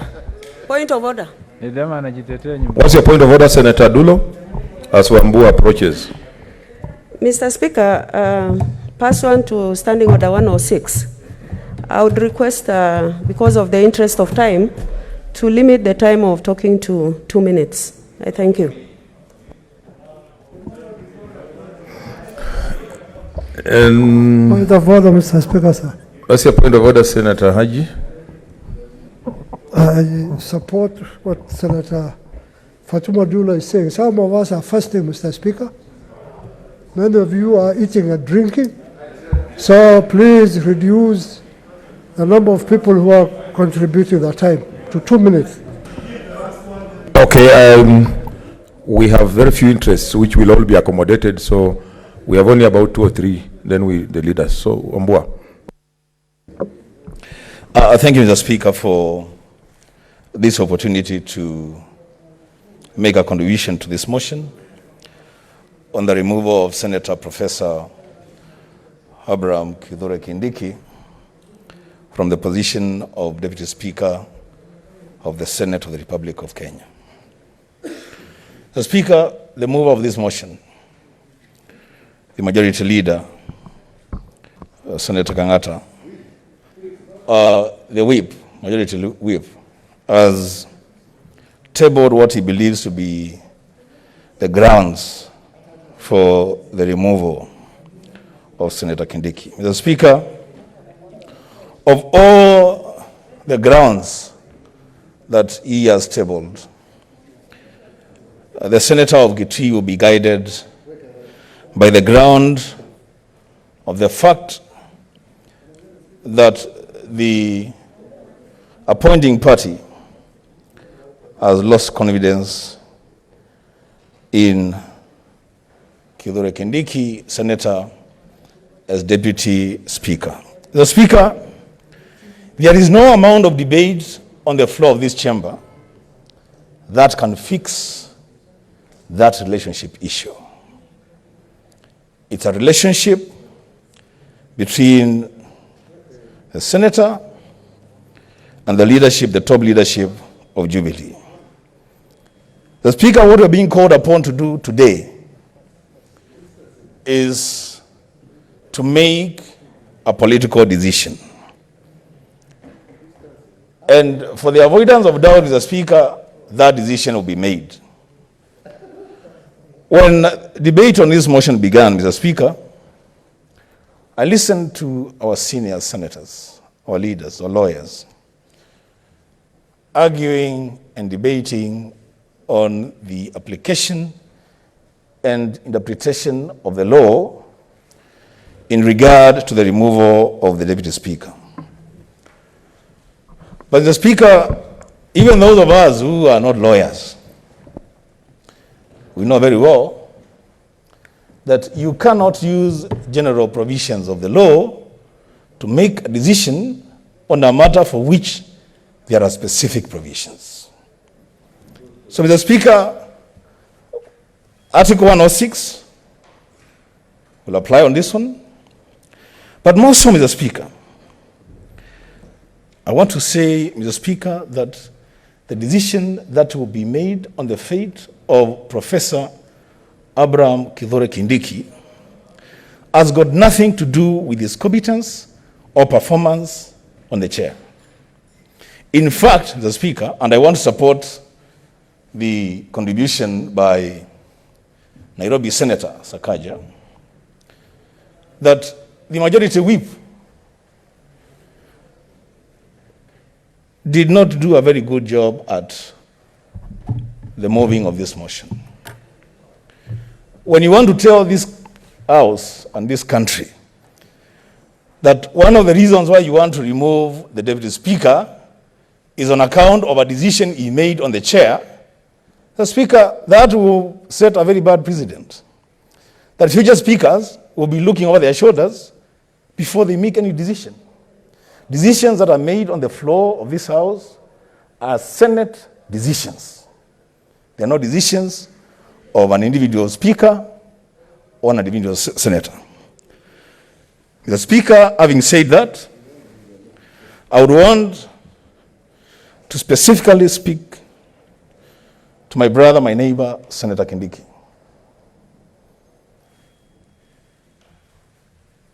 In the book of Isaiah, chapter 49, verse number 15, God asks a very difficult question. Can a mother forget a suckling child, that she may have no compassion on the son of her own womb? And the Bible says, yes, but I will never forget you. The Speaker, and to my brother, Senator Kithure Kindiki, it doesn't matter what the outcome of this process is. God will never forget you, and he will never forsake you. I say this, Mr. Speaker, because I served in the same Christian Union at Moi University with Senator Kithure Kindiki. He was a senior leader of the Christian Union as a member of the care group, and I know his faith and trust in God. My brother, we will have to do what we'll have to do, but God still remains on the throne. The Speaker, I support. Senator Professor Ongeri as Senator Cheriot approaches. Thank you, Mr. Speaker. I speak, if I may have any little experience to give to a very distinguished scholar at the university, let me do it now. We all serve and have served in various capacities, whether appointed capacities as a minister or elective positions. Doesn't matter what it is, you all the time serve at the pleasure of the appointing authority. Any indication that there is no confidence in you in itself calls upon a very quick meditation on what you should do about that event. And many times I've escaped the wrath of a very ruthless decision, because when I considered all things, I said sometimes it's better to move aside and allow certain things happen, because when they happen, you are vindicated in the future. I've lost elections 3 times because people told me you did not perform well. And 4 times I've been elected back to power. That in itself is a very humbling experience. There was a time when there was a change of leadership in the party hierarchy, and the man I loved so much, the late President Moi, said it's time to change the format. Professor Saitoti was the vice president. He was the vice chairman of the party, KANU. And when the change came, we accepted it gracefully. In the end, Professor Saitoti ended up being the vice president of President Moi until he decided to leave at the other time when he joined the other party. So don't compare the academia with the political games. These are 2 different worlds altogether. If I were you, I would not listen to the kind of heavy messages being told, you move on, move on, move on, move on. Because after this debate, I dare say, Professor Kindiki, that you will be on your own.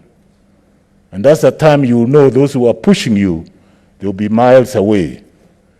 Miles and miles away. My only simple advice, that accept the challenge that has been put before you gracefully, and take the opportunity at some stage to meet the party boss, and reconciliations are possible. If we were able to reconcile in 2007, 2008, in very acrimonious elections, why can't a simple matter like this one you reconcile? Party loyalty is critical to anything else, even if you think internally that you are right. But when it comes what the party wants to tell you to do, I think you should do it. You can query it internally and be able to raise issues that you might have wanted to raise internally. But when it comes to the public domain, I think you must not give an opportunity to your enemies to push you to the limit, because I call them your enemies because they will push you to the limit. At the end of it all, they will leave you hanging. I think my advice would be, take this gracefully, because it's a decision of confidence. It has nothing to do with qualities. It's that the party has no confidence in you, and a motion has been brought before this House. And the only reason why it is before this House is that because when you were elected, your name was proposed unanimously from your Jubilee Party, and this side, we had no option except to support you. Now, similarly, your own party has now suggested that they have no confidence in you. And I think if I were you, if I had an opportunity to talk to you earlier, the best course of action would have been for you to resign. But I didn't have that opportunity, but I can still offer you that opportunity by saying, accept this decision gracefully so that you can move on for better things. I support the motion. Senator Chariot.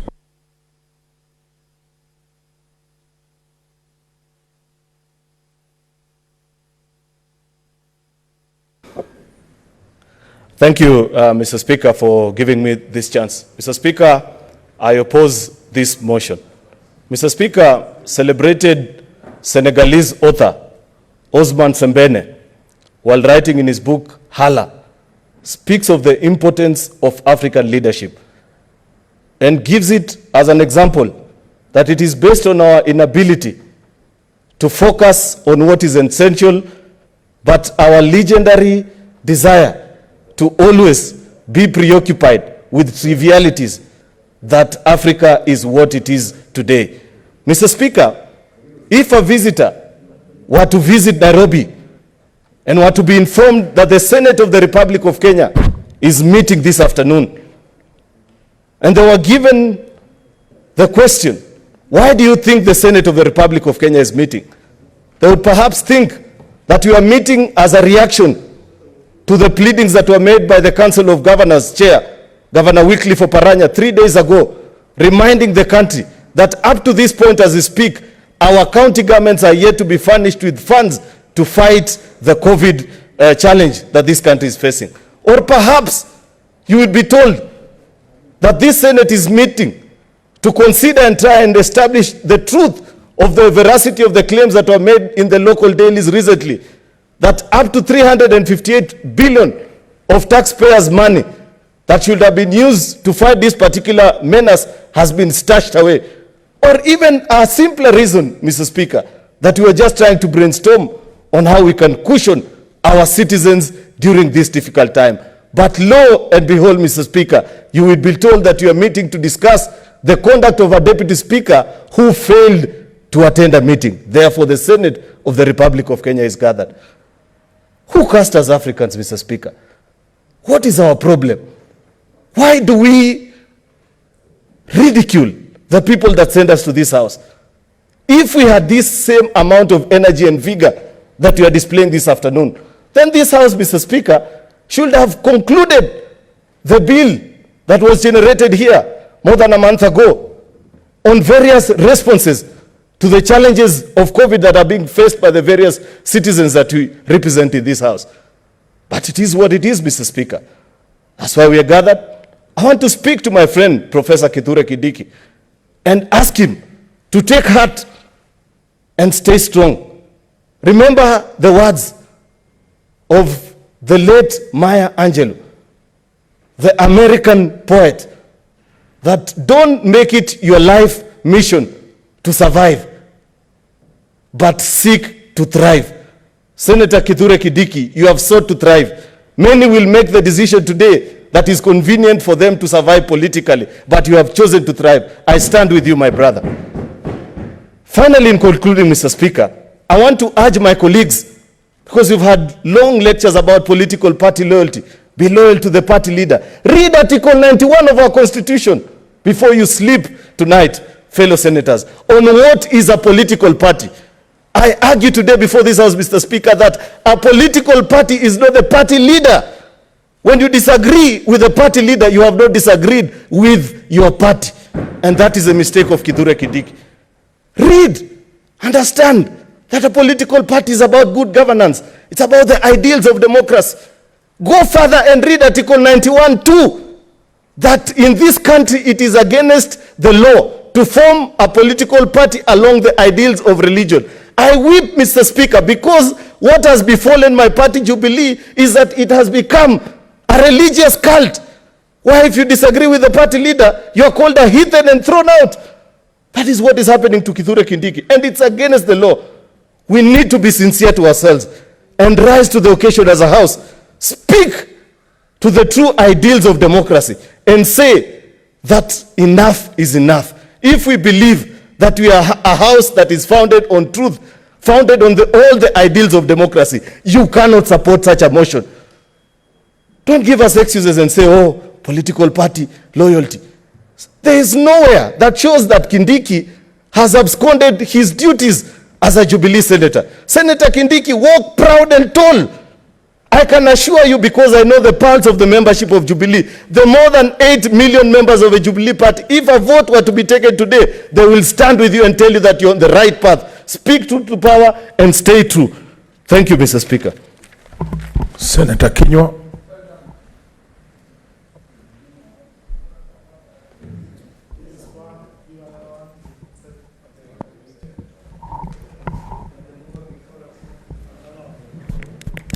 Is Senator Kithure near here?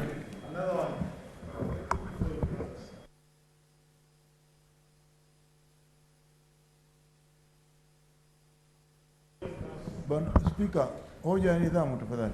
What's your point of order, Senator Mazayo? Bwana Spika, kwa heshima na taadhima kuu ya Senate, nilikuwa nauliza tu kwamba ikiwa tunaweza kutafakari habari ya tuko katika pia mwezi wa Ramadhani, na tuko na dada zetu na ndugu zetu wa Kiislamu, ambapo hivi sasa pia tuko na mzee wetu hapa ndani, mzee Haji, ambaye babangu mimi. Na ingekuwa pengine tungefupisha ama tungesema huyu awe wa mwisho, ili tupate nafasi, wapate nafasi ya kuweza kwenda katika msikiti kuomba, alafu waende wakachukue futari, wafungue mwadhini. Nakuelewa sana, huyo ndiye atakuwa. Nakusihi sana Bwana Spika, tupunguze tafadhali. Nimekuelewa, huyo ndiye atakuwa mwisho, tutasikia za kutoka kwa Shukran Bwana Spika. Kindiki na viongozi wa Senate. Senator Kithure. Asante Bwana Spika kwa kunipa fursa hii. Siku ya leo itabaki katika kumbukumbu ya historia, kwa sababu mimi nimesikiza kwa marefu na mapana. Nikasikiza hoja yenyewe, tuhuma zilizoletwa kwa naibu wa spika, nikaziweka mizani Bwana Spika. Mizani tuhuma pamoja na utendaji kazi wake. Ukweli usemwe, kwa sababu Mswahili anasema mngala muue na haki umpe. Kazi aliyoifanya ukiweka katika mizani inaonekana ni kazi ambayo sisi wenyewe, mswada huu nikiufuatilia vizuri, mimi Bwana Spika nataka kuupinga leo, kesho na hata milele. Kwa sababu huo ndio ukweli. Ukweli unapaswa usemwe, kwa sababu yeye ameongoza hapa akiwa amekalia kiti hicho, na ameleta tabasamu badala ya magawanyiko katika seneti hii yetu. Ikifika sisi wenyewe badala ya kumpa kongoya, nilidhania leo tunakuja kumpa kongela kwa kazi nzuri aliyofanya na pongezi. Nasikia viongozi wenzangu maseneta wanapoongea wanampaka mafuta kwa mgongo wa chupa kwa sababu hoja yako ni gani, Senator Sakaja? Bwana Spika, wenzetu maseneta ambao wanazungumza Kiswahili leo wanatukanganya. Kuna mwingine amesema kulamba lolo, mwingine sasa anasema tungempa kongowea. Jameni, tafadhali waeleze, hata kama ni Kiswahili watumie Kiswahili sanifu, wala sio sheng au mambo mengine. Kulamba lolo ni sheng na ni kongole, si kongolea. Bwana Spika, basi ongea Kiswahili kile kitaeleweka na wale maseneta pia ambao pengine. Bwana Spika, hoja ni nidhamu. Bwana Spika, hoja yako ni nini, Senator Madzayo? Bwana Spika, kwa heshima Bwana Kinywa, najua anaongea na singependa kumwingilia ndugu yangu mdogo, lakini kitu ni kwamba amesema hapa kwamba tunampaka Profesa Kindiki mafuta na mgongo wa chupa. Haya ni mambo ya kwamba sisi tunaongea hapa ni kwamba tunamdanganya. Tukimtia moyo tunamdanganya. Sasa kwa hiyo kupaka mafuta na mgongo wa chupa ni kumdanganya mtu, lakini sio vile anavyosema. Bwana Spika, nakubaliana naye 100% kwa sababu baada ya yeye kusema vile bwana naibu wa spika ametenda kazi, ni mtu amefanya kazi kwa uwerendi, ujuzi. Baada ya hayo kusema ni mtu aliyebombea katika kazi yake, baada ya kumalizia anasema ati mimi na sinaunga mkono msaada huu wa kumtimua. Itakuwaje unasema mtu amefanya kazi nzuri, badala ya kumpa heko wewe unasema unamtimua? Hiyo ndio nasema ni kumpaka mafuta kwa mgongo wa chupa. Na yeye mwenyewe ni mpaka ajue Kiswahili. Kwa ndugu yangu Senator Sakaja, itakuwa ni dhambi, itakuwa ni kosa kwangu mimi ikiwa nitakuja hapa kuongea kwa lugha ya Kiswahili ambayo yeye haielewi, haimenyi. Mimi sina uwezo wa kumsaidia ilhali kumwambia ndugu yangu sisi naongea kwa lugha ambayo wenzangu kutoka pengine pwani wanaifahamu. Lakini kile ambacho ningependa kumwambia Spika, naibu wa Spika, Mheshimiwa Kindiki, Biblia yangu inaniambia usiogope. Hata ijapokuwa unapitia katika bonde la mauti usiogope, kwa sababu Mwenyezi Mungu yu pamoja nawe. Vile vile nataka kukuambia kama vile Yesu alivyokuwa amebebeshwa msalaba, kwa sababu naona ndugu yangu unaelekezwa Gorogotha. Nikisoma hapa naona taharuki imetanda. Naona hawa ndugu zangu tayari watakuelekeza Gorogotha. Lakini mimi Kenywa nikwambie ndugu yangu Kindiki, nitakubebesha msalaba kama vile Yesu alivyobebeshwa na Simon wa Kirene. Nitasimama kama Simon wa Kirene nikubebeshe, kwa sababu Mswahili akufae kwa dhiki ndiye rafiki. Nitakusaidia kwa sababu na wewe umekuwa na sisi, umetembea na sisi. Na ni vizuri ndugu zangu, naombeni mtu akifanya kazi nzuri apewe hongera. Hawa ndugu zangu wa mrengo huu, wale wachache bungeni, hii siku ya leo wanatuambia vile ambavyo tunapaswa kujua uaminifu wa chama. Unawezaje kujua uaminifu wa chama cha Jubilee namna gani ilhali wewe uko katika chama cha ODM jamani? Itakuwa hiyo ni kosa nyinyi kuja kutufunza jinsi uaminifu. Kindiki ni mwaminifu na amekuwa mwaminifu na anajua ataendelea kuwa mwaminifu. Bwana Spika, mimi nataka kusema ya kwamba nimwambie Kindiki, sisi tutakuwa ni marafiki wa kufa kuzikana. Asante sana. Okay, now I'll go to the leader of minority.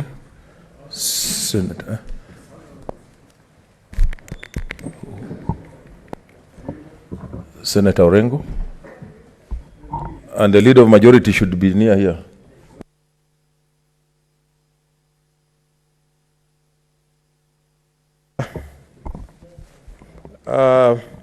First of all, let me join the members and the Senate in expressing the view, very strong view, that this motion is not about the person and conduct and ability of Senator Kithure Kindiki in the House.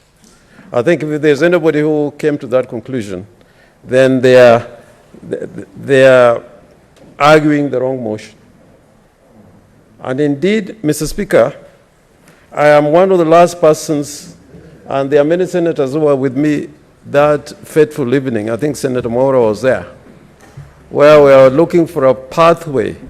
We didn't want to go through this process. We are looking for a pathway of how to resolve this matter. And we were up at night until about 1 a.m. in the morning. I had the privilege of talking to Senator Kindiki, the Deputy Speaker, looking for a way out of this quagmire. Because as it has been said, this matter has been brought by a coalition, the Jubilee coalition. It's not been brought by the NASA coalition.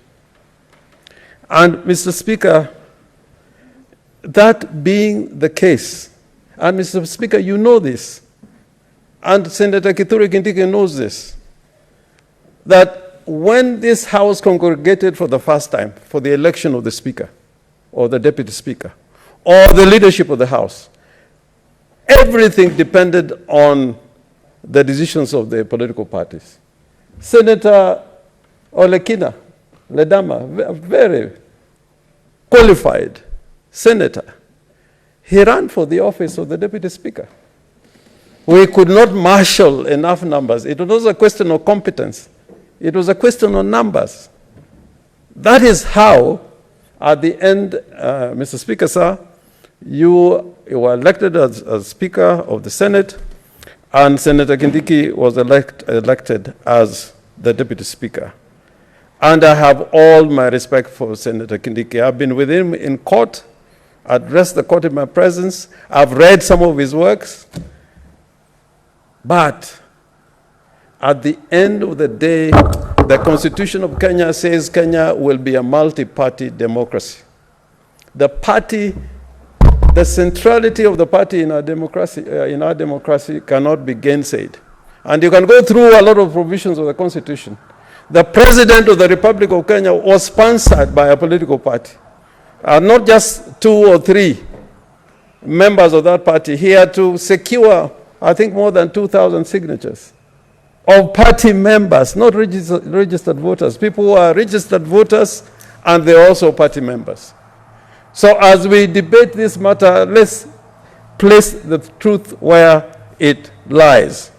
And before I go to the reasons that I wanted to advance on this particular motion, there are 2 issues that I want to bring to the attention of the House. First is that the distinguished senator for Bungoma has sent me a message. It is on my phone, and he says he supports the position taken by the minority coalition, that is the NASA coalition, on this matter.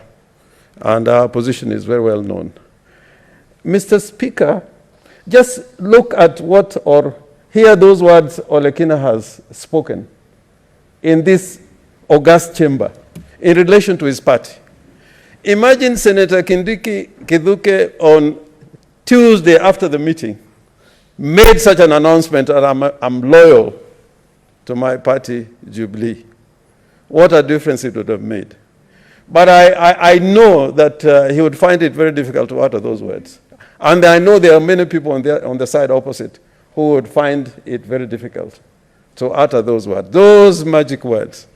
And therefore, this matter is not as easy as it looks. And there's a poet that I also, today people are citing the Bible, poets, philosophers. Let me cite one of my most favorite poets and playwright, T.S. Eliot. In fact, T.S. Eliot is regarded as the greatest poet and playwright of the 20th century and got a Nobel Peace Prize for literature. And he said this in one of his works: the last temptation is the greatest treason, to do the right thing or to do the right deed for the wrong reason. You do the right deed, but you do it for the wrong reason. Why am I saying this? Mr. Speaker, the problem in this matter is not even Senator Kithure Kindiki. And we have said this before in this House. And if it is a matter who stands on matters of principle, I have heard some state senators here talking about issues of principle or yesteryear fighters for democracy. Mr. Speaker, if you look at motions and bills which have come in this Senate, the last Senate, and this Senate, and look at how we have voted, those who are today talking about democracy, if I take every bill, in fact, I collected many of the bills that were passed in the last Senate and this Senate, the security law amendment bills, the election law amendment bills, the issue of Ruaraka land. How did they vote on that day? How did they vote on that day?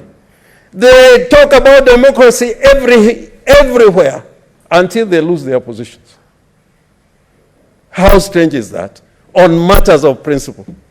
And I agree on matters of principle. You can judge me 100 times, but when it comes on a matter of principle, Mr. Speaker, I can tell you that I will never change. I'll never change. These are all politics of power. There are no politics of principle here. It's all about power. And why do I say so? The meeting that was held in State House, just look at the people who attended and those who did not attend. It tells a story. It tells a story. And that is the story that we must be told. Why did some people attend and others did not attend? It was not an accident that some people attended and some did not attend. It was choreographed and planned. I'm glad to hear that. And planned. And if you have read the classics, I read a lot of classics. There was one time a triumvirate in Rome consisting of Julius Caesar and somebody called Crassus and Pompey. You know, when you have three generals controlling a republic, it willy-nilly becomes dysfunctional. Until Julius Caesar had to come the dictator, the absolute dictator. Pompey was killed in Egypt. Crassus, who was the richest of them, was murdered.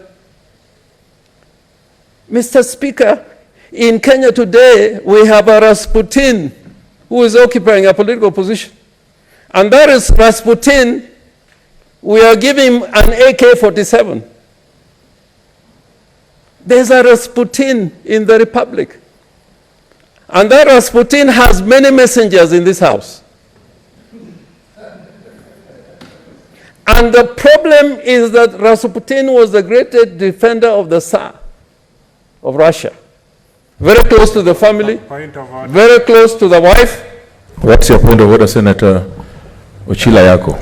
Mr. Speaker, normally a curious student of knowledge, if there is the agents of Rasputin in this house, would I kindly ask my leader to name a few of them so that I avoid them like plague? No, Senator, proceed. I don't think.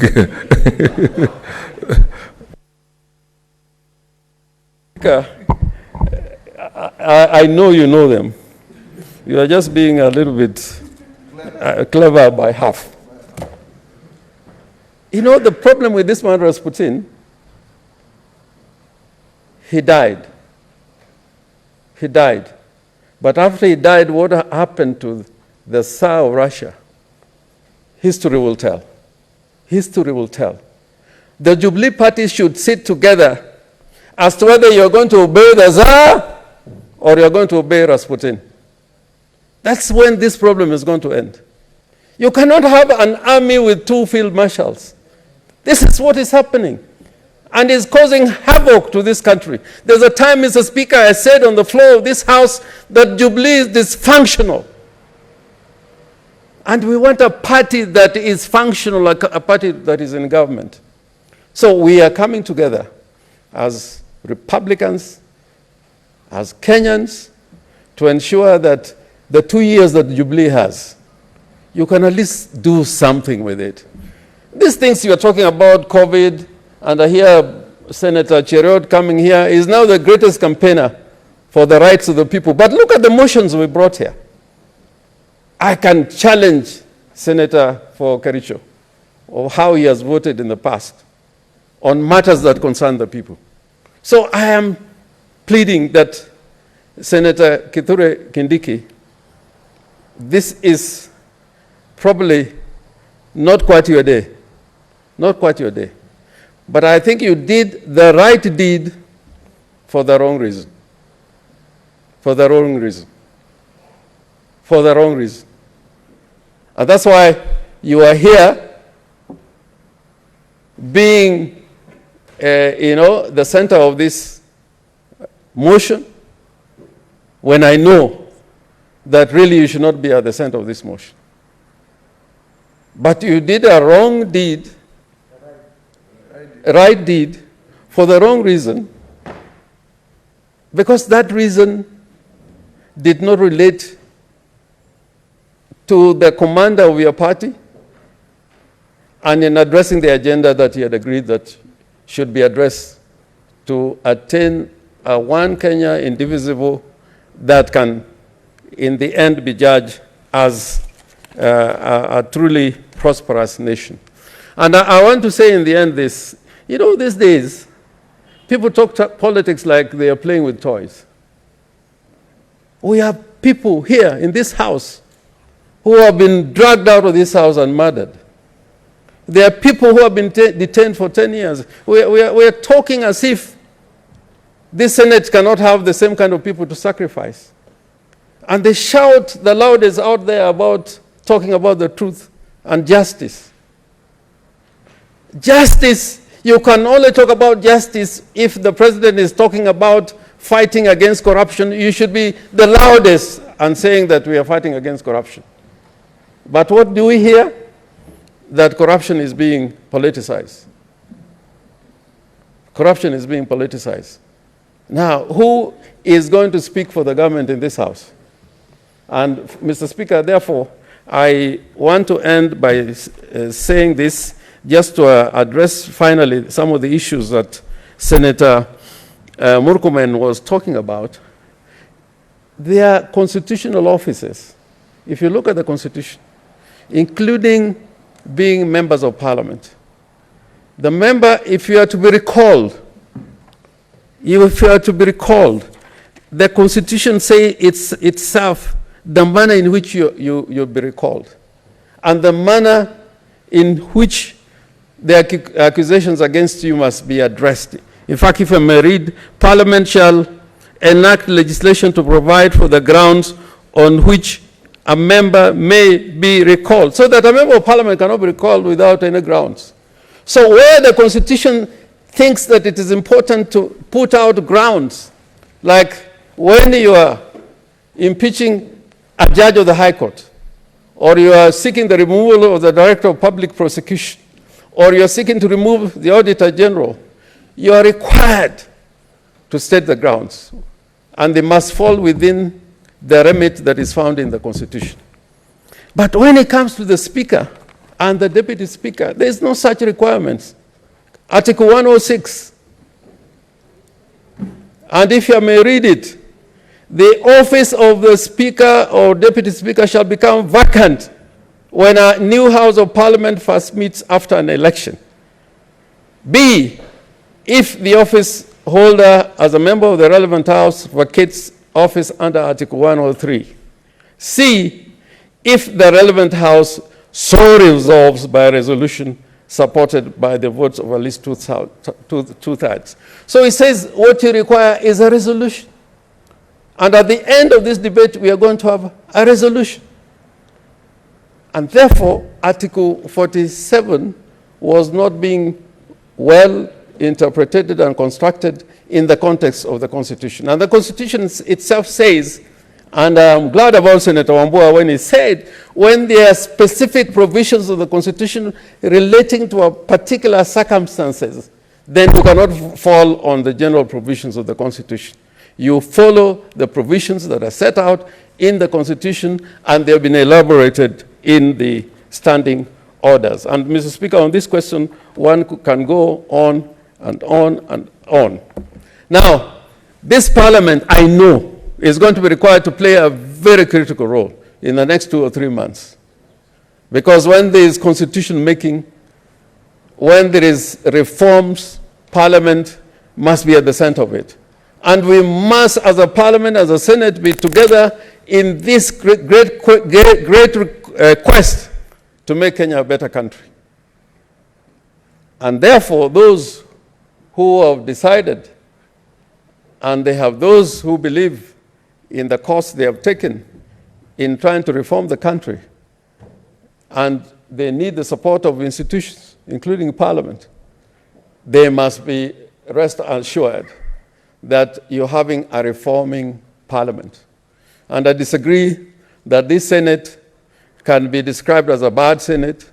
There's in British history, parliaments have been described in many ways, the bad parliament, the good parliament, and so on. But I think in this Senate, we have tried, and the greatest victory is this case that Senator Omugeni argued before the Supreme Court that clearly says the Senate has got a critical role to play in legislation, including the allocation of revenue and the processes that are set out in the Constitution. Therefore, Mr. Speaker, I think Jubilee should go back, think very heavily, so that this matter is resolved. But from the language I had here today, Mr. Speaker, from the language I had here today, and Senator Kindiki, I think your case was made worse, because it was as if this case was against other forces who are not here in this House. There was attack and attack and attack against officers that are not involved in this debate. And when people say that Kenya is already a dictatorship and they elect to remain in that same government, remain in that same party, I think there is no honesty and people are not being candid. I think if you think that Kenya should move forward in the path of democracy, then let us work together to make Kenya a better country. I thank you, Mr. Speaker, and I support the motion. Leader of Majority, Senator Bogisho.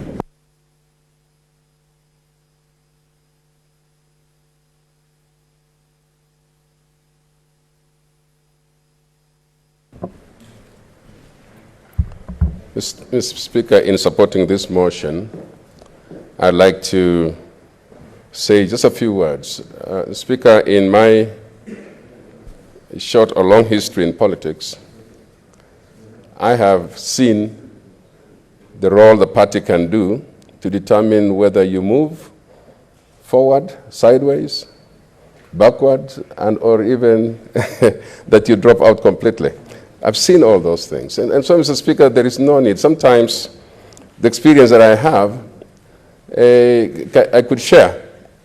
But I'd like to say a few things to this motion about what a party can do. I was very lucky, Mr. Speaker, to have been elected to this House in the 6th Parliament.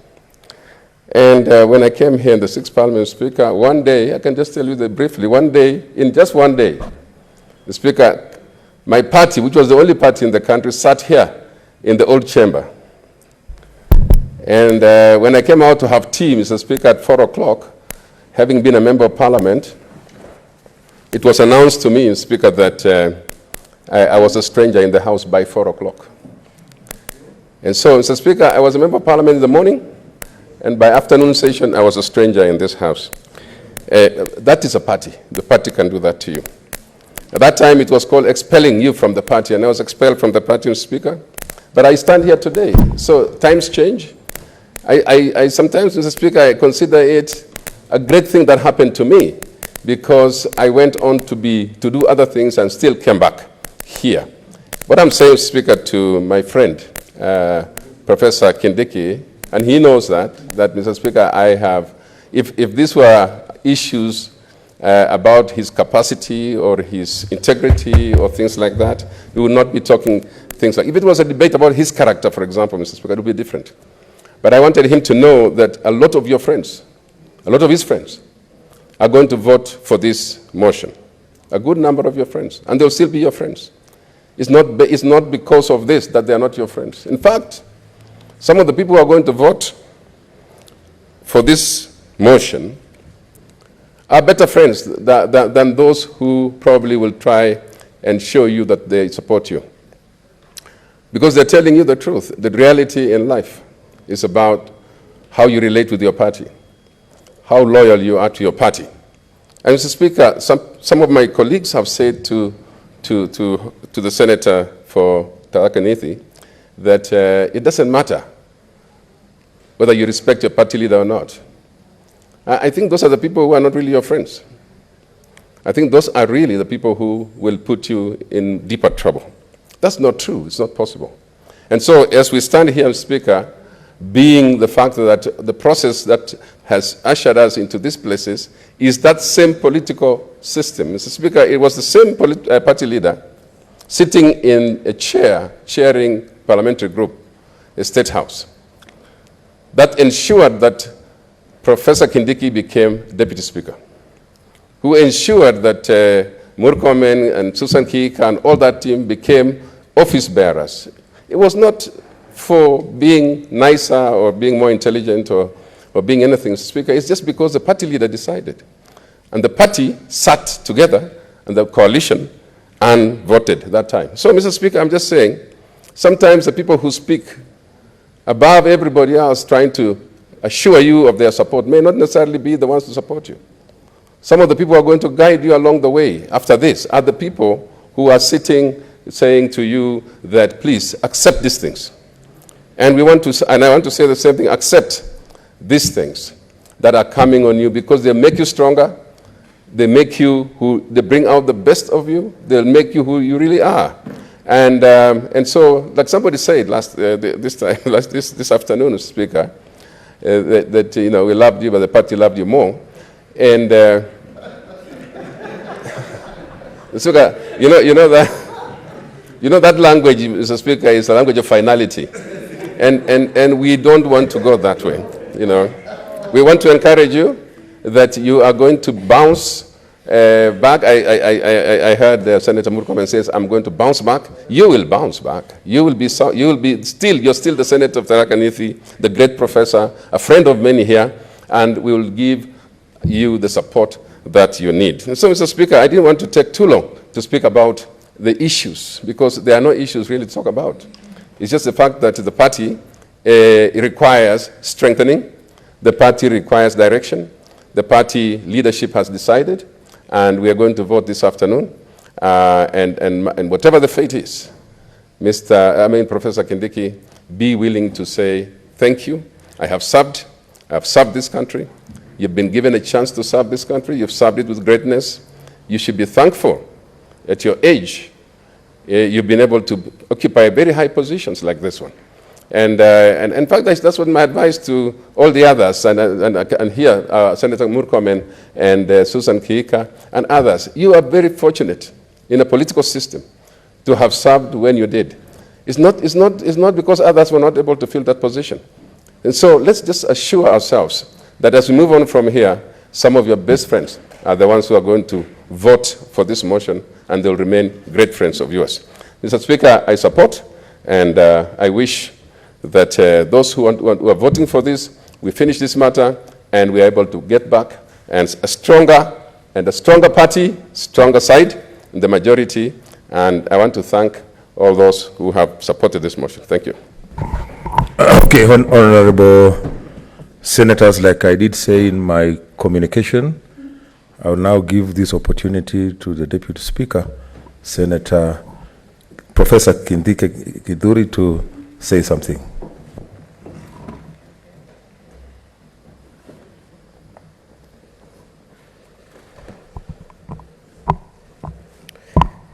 Mr. Speaker, I thank you. Mr. Speaker, I beg that you allow I make occasional references to some notes under 90 paragraph 2, which gives you that power, Mr. Speaker. You're granted. Thank you, Mr. Speaker. Mr. Speaker, I want to make a disclaimer that the people who have accused me today, may it be known, is not the President of Kenya. Neither is it any senator seated here, including the mover of this motion. I have the highest respect for institutions. I have the highest respect for the President and I have the highest respect for my colleagues, all of them. Mr. Speaker, today I stand here paraded before the whole nation, accused of misdeeds whose particulars have never been brought to my attention until now, despite me consistently asking for them. There can only be two reasons for this. The first is that the trumped-up charges against me are baseless, and that my case is a fait accompli, and therefore I must be removed from office by all means whatsoever, even by unconstitutional means. Mr. Speaker, how I wish this sitting, with the haste in which it has been convened, was meant to discuss the plight of the millions of our people across the country who are living in dire need and abject poverty. I bow in shame to note that we are here today for such an elitist triviality, powered by petty, divisive, and vindictive politics, as the country hurts from the lethal combination of a near collapsed economy, a ravaging pandemic, floods, and a rare invasion of desert locusts, not seen in this country for decades. I am ashamed that we are here discussing party politics at a time when our motherland desperately needs the solidarity of every single Kenyan, even the weakest, at a time when our country needs reconciliation and not hate and pettiness. Mr. Speaker, it does not bother me at all that the die is cast against me. What bothers me is that the Constitution of our country is once more being indecently assaulted in full glare.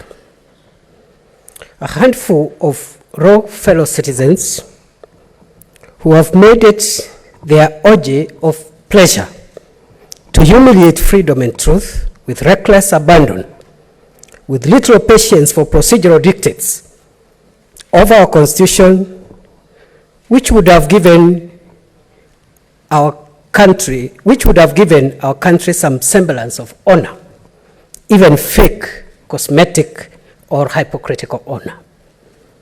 Mr. Speaker, the right to be heard and to be tried fairly in a judicial, quasi-judicial, or even administrative process of whatever nature, where a decision is being made, would help to clothe even a horribly evil process, such as this one, with some form of legitimacy.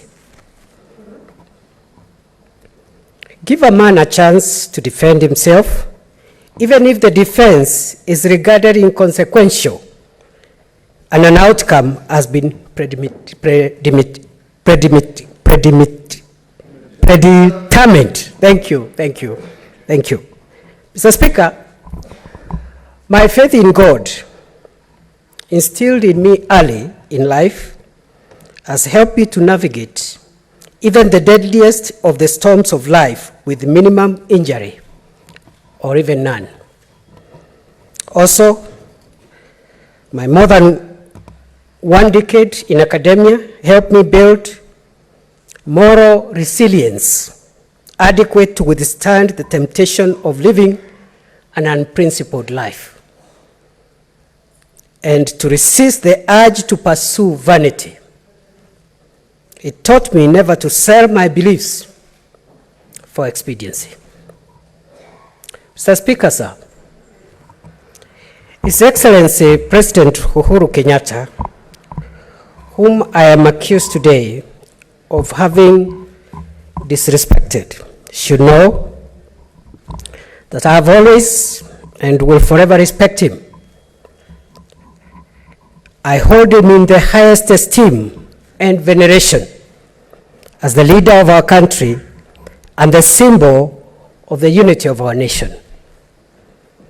I have faith in him as the leader of our party and will support him loyally to the end of his administration as a matter of duty and also a matter of choice. I wish him all the best, him and his administration, for the remainder of his term.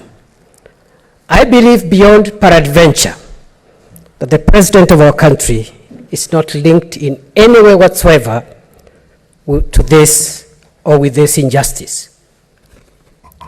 Mr. Speaker, in my previous responsibility as Senate Majority Leader, I did my best to push government business in this House and to defend the President and his administration whenever they came under political attack. Subsequently, the Jubilee Party, with full blessings of President Kenyatta, nominated me to run for the post of Deputy Speaker of this House, to which I was elected, and I'm grateful. To assist you, Mr. Speaker, as your deputy, in the non-partisan role of being an impartial umpire on disputes brought before this House. In that role, Mr. Speaker, I have tried my best not only to be fair, but also to appear to be fair. If I have made any errors, to err is human. And the reason I've been this way is because of the need to ensure that we do not compromise the dignity and independence of Parliament as an arm of government. Outside this chamber, I have carefully calibrated my political utterances to give full respect and dignity to the constitutional office that I've been holding as an impartial umpire at least until the end of this sitting. Neither in my previous law as Majority Leader or in my current role as Deputy Speaker that ends today have I ever disrespected the leader of my party. Mr. Speaker, I have endeavored to respect my colleague senators, and this respect has been sincere and deep from my heart, despite the unique challenges of moderating parliamentary debates. Because sometimes you have to rule a Senate out of order and sometimes it doesn't look tidy. But despite that, I have tried my best to restrain myself and to respect each and every senator and to give each member of this House an opportunity to address the nation and address the people who have sent us to this House.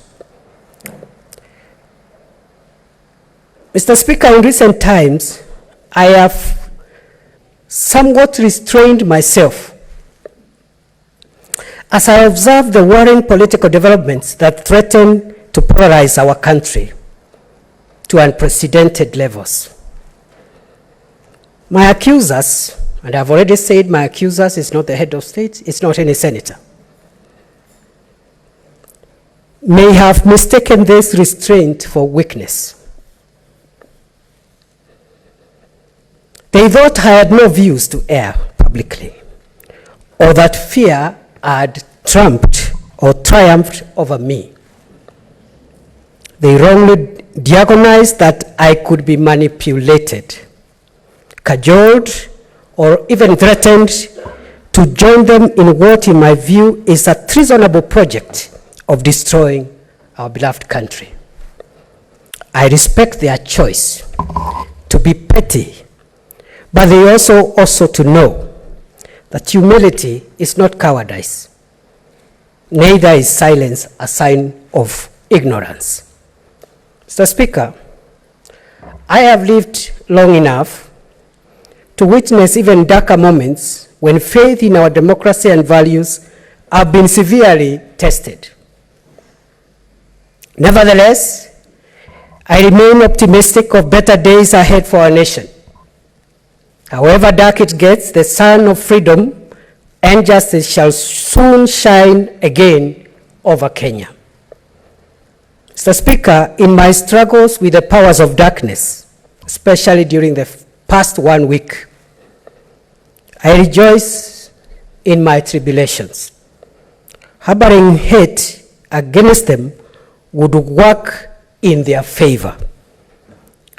Therefore, I freely forgive those who have crucified me. If I don't forgive them, they will have succeeded in pulling me down into their dirty underground moral dungeon from where they cook their hopeless schemes.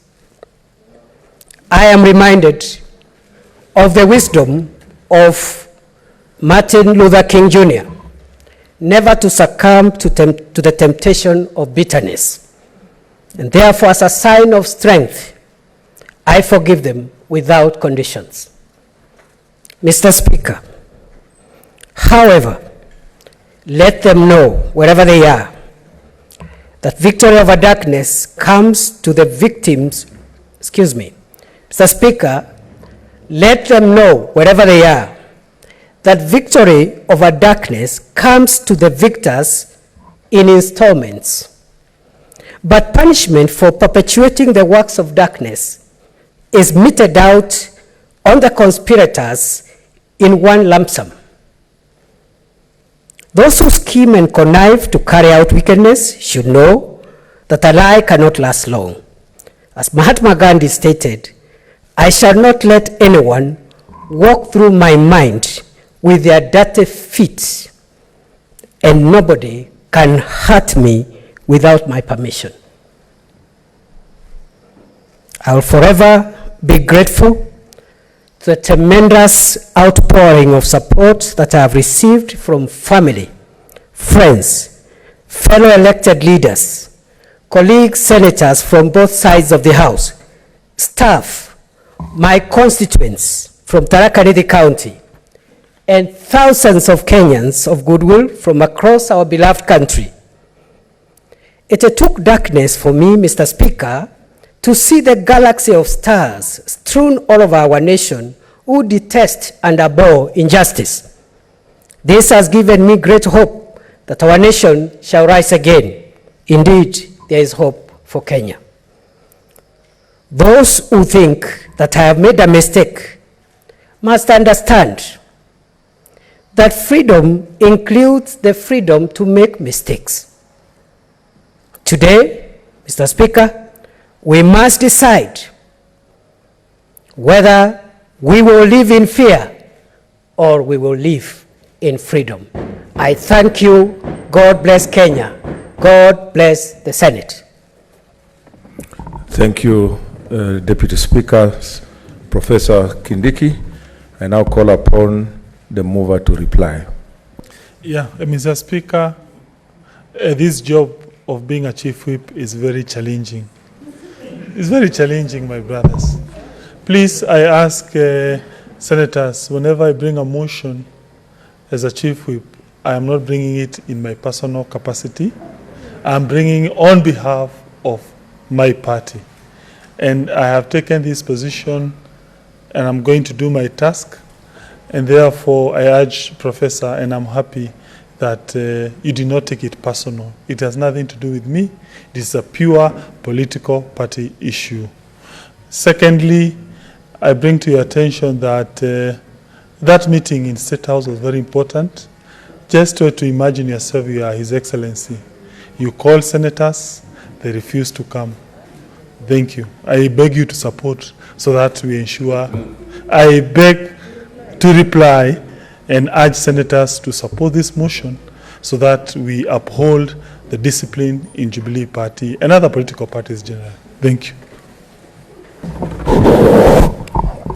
Honorable Senators, I now put the question, which is that the Senate resolves that Senator Professor Kithure Kindiki, EGH, MP, be removed from the office of the Deputy Speaker of the Senate.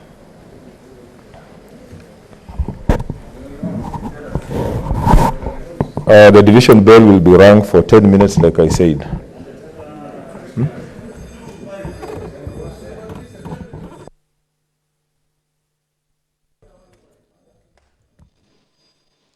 You have been watching the debate on the motion by the Senate Majority Whip, Senator Irungu Kang'ata.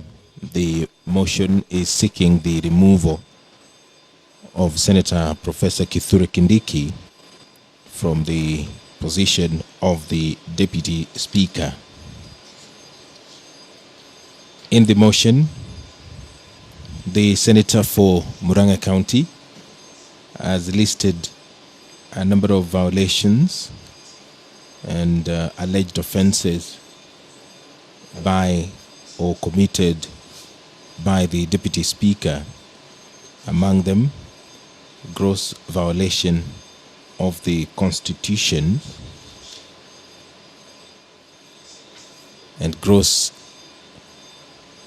violation of Article 6, subsection 2, Article 10, subsection 2A of the Constitution of Kenya, as read with Standing Order 96-5.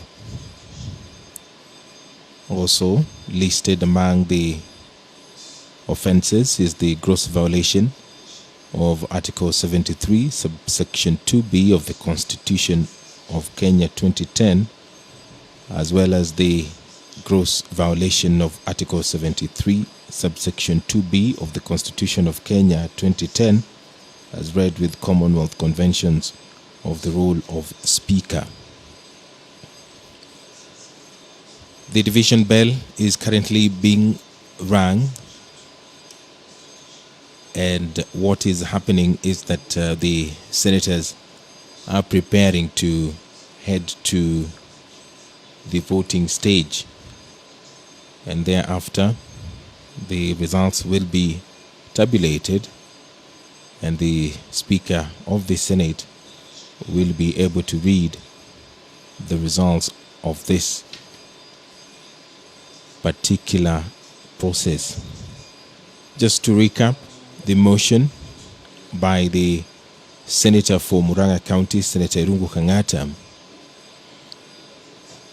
that this House resolves to remove Senator Professor Kithure Kindiki, hereinafter referred to as the Deputy Speaker, from the office of the Deputy Speaker pursuant to Article 106, subsection 2C of the Constitution of Kenya, as read with Standing Order 69, Part 1B, Part 2, on the following grounds. 1. Gross violation of Article 4, subsection 2, and Article 92, subsection C and D of the Constitution of Kenya 2010. Section 9, subsection 1 of Political Parties Act and its second schedule, Part 2(6)D, as read with Article 13D, G, I, and K of the Jubilee Party's Constitution. The Senator for Murang'a County says that Deputy Speaker is a member of the Jubilee Party.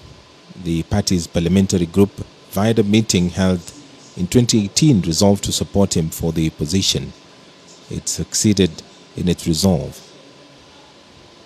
The Senator further says in his motion that the centrality of political parties in Kenya's democracy is well founded by Article 4, subsection 2 of the Constitution 2010. Article 92C and D of the Constitution of Kenya 2010 empowers Parliament to enact a law to regulate political parties and set out their rules. As a result, Parliament has enacted Political Parties Act, Section 9, subsection 1, and its second schedule, 2, subsection 6D of the Act provides the legal basis for various political parties' constitutions. the senator further says that on 11th May 2020, there was a Jubilee Coalition Parliamentary Group meeting at State House, Nairobi, attended by His Excellency President Uhuru Kenyatta, who is the coalition leader.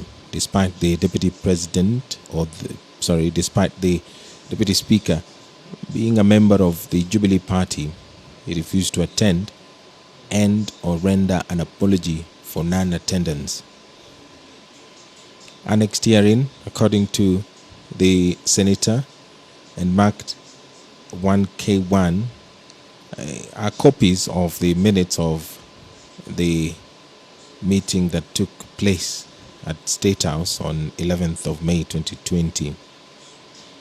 That adequate notice for the said meeting had been sent to the Deputy Speaker via his last known mobile phone address as per the records of the coalition. Further, prior to the 11th May 2020, the meeting had been so publicized by media that its occurrence was so notorious or well known, or so authoritatively attested, that its notice cannot reasonably be doubted. These are some of the accusations leveled against the Deputy Speaker.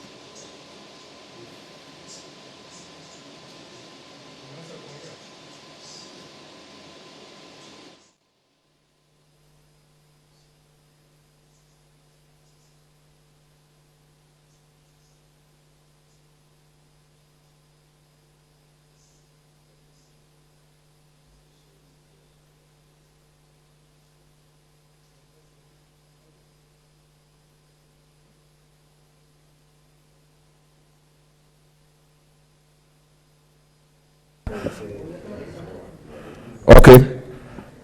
Clerk, we are ready. Let us take our seats so that we vote.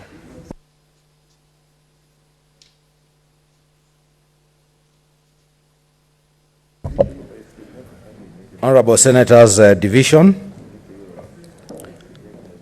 Senator Adan Dulo Fatuma.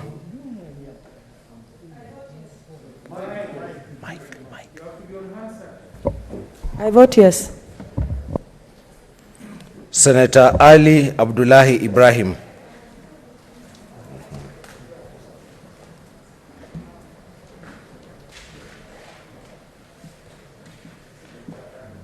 I vote yes. Senator Boy Issa Juma.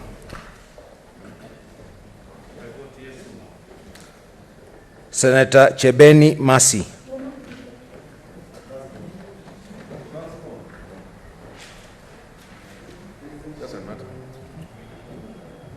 I vote yes. Senator Cherar K. Samson Kiprotich. Point of order. I thought we agreed we Muslims will be allowed to vote. Can I vote? Yeah, give them an opportunity. Yeah. Do so. Yeah. Clerk, call them. Senator Haji Mohamed Yusuf. I vote yes. Senator Haji Farhia Ali. The other Muslims. Okay.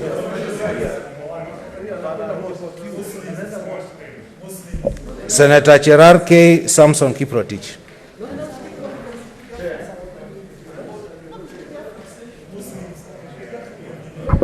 I vote a big no. Senator Cheriot Aaron Kipkirui, Kericho County.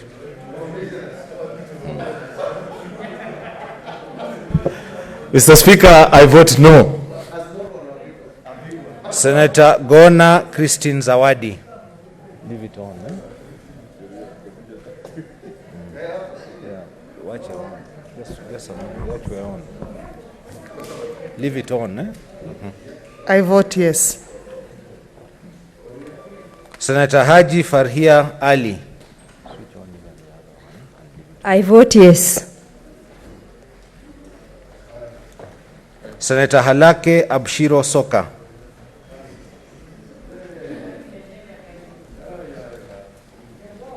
I vote yes.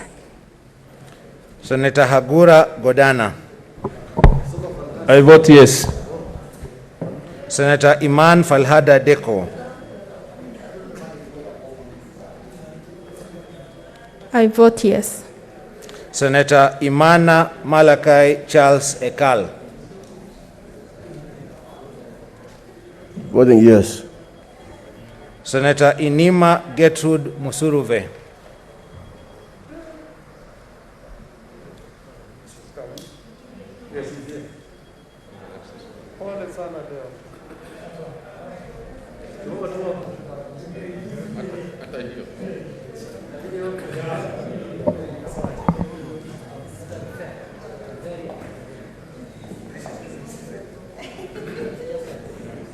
I vote yes.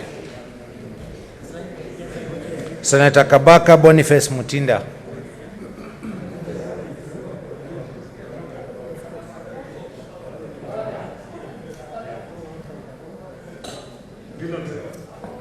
Senator Kajwang Moses Otieno.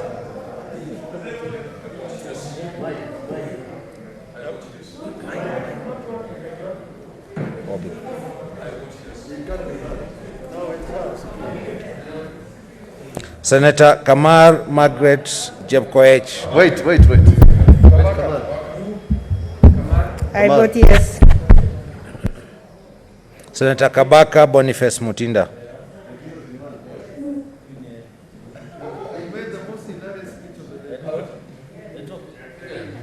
Yes too. It's on. It's on. I vote yes. Senator Kangata Irongo. Yes, I vote yes. Senator Kasanga Sylvia Mweni.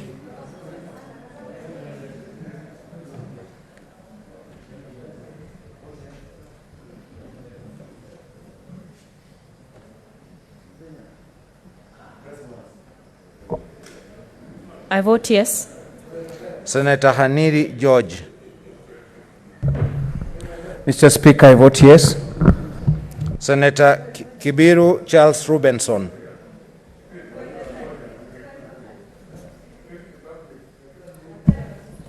I vote yes. Senator Kehika Susan Wakarora.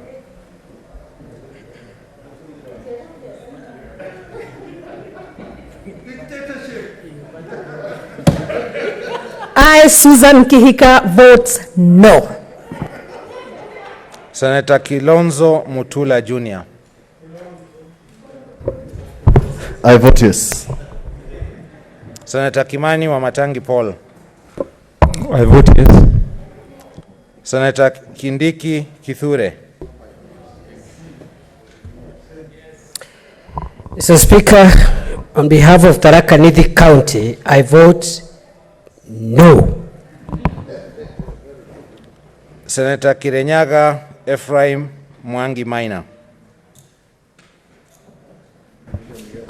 Mr. Speaker, I vote yes. Senator Langat Christopher Andrew.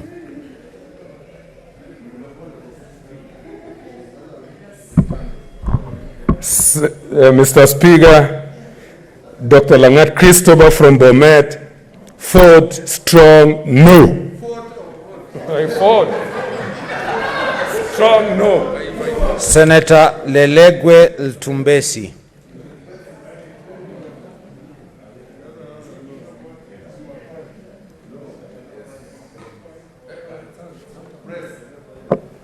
I vote yes. Senator Linturi Franklin Mithika.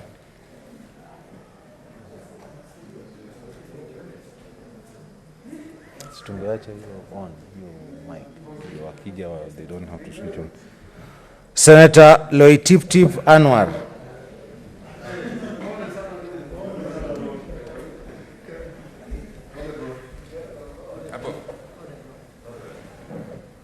I vote yes. Senator Locorio Petronila Were. Senator Mazayo Stewart Mwachiru. I vote yes. Senator Mahmoud Mohamed Maalim.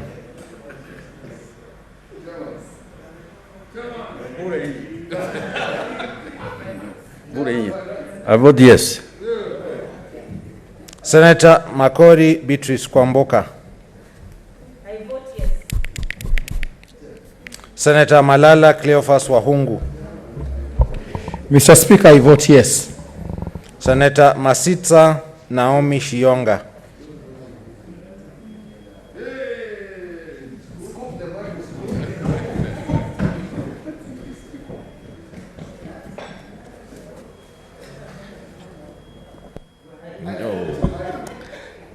I vote yes. Senator Mbito Michael Malinga.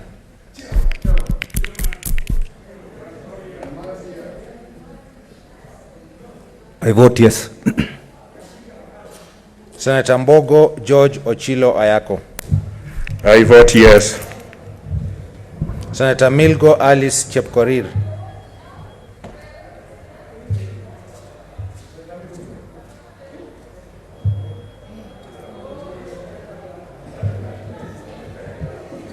Senator Mogeni Eric Okongo.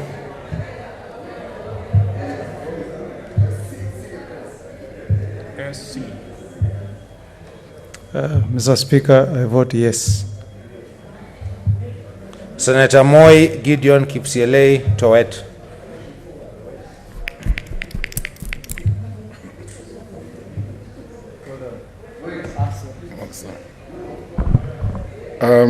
Alia Iacta Est. Yes. Senator Milgo Alice Chepkorir. Yes. I vote yes. Senator Mpaye Philip Salau.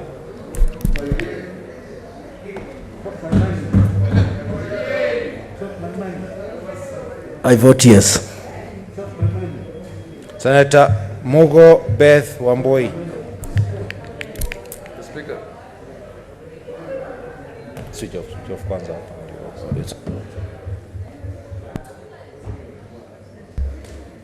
The Speaker, on behalf of Senator Mugo, who has asked you on health grounds, she votes yes.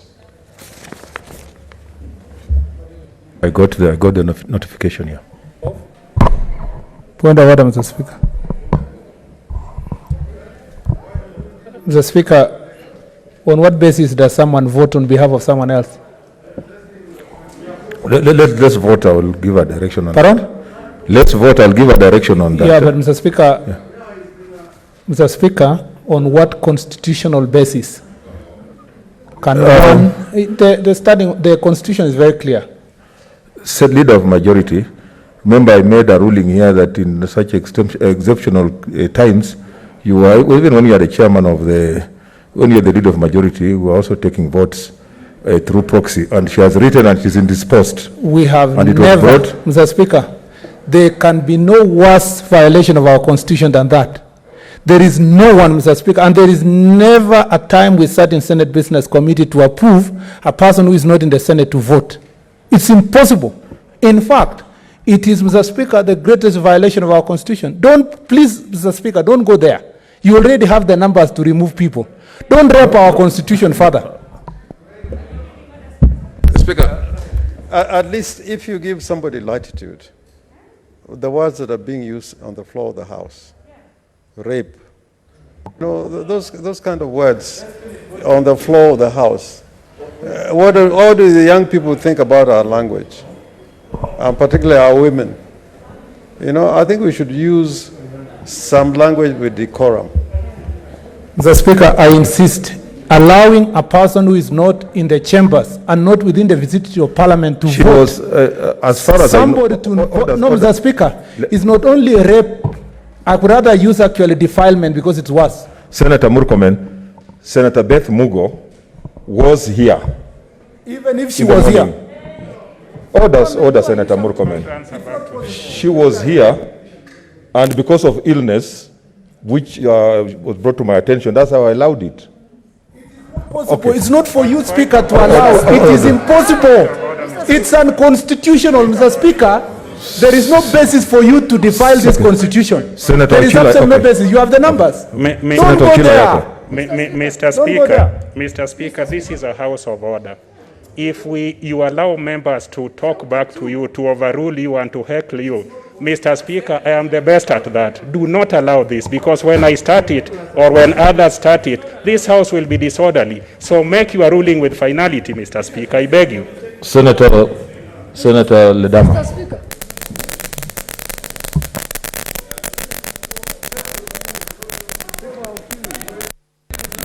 Mr. Speaker, sir, I wouldn't want to slow down the process, but because we're talking about procedures, I think Standing Order number 1 give the Speaker latitude to be able to make certain decisions. So I don't know whether this would apply to the issue of a senator voting on behalf of another. Mr. Speaker. Okay, order members. Order members. Let the voting continue. I'll make a ruling at the end of it. Let's proceed. Senator Murkomen Onesimus Kipchumba.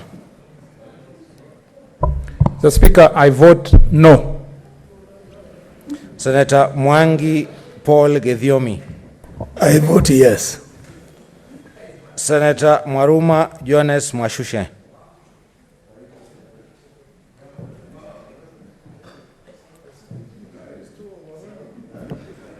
Mr. Speaker, I vote yes. Senator Mwaora Isaac. Mr. Speaker, I vote yes.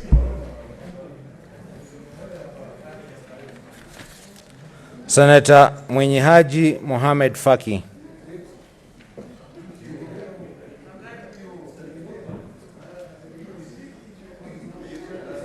Mr. Speaker, sir, I vote yes. Senator Nderito John Kenywa.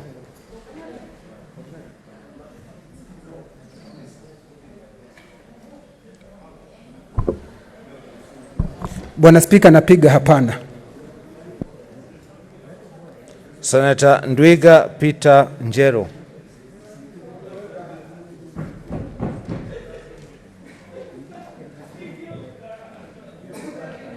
Senator Ndwiga Peter Njero.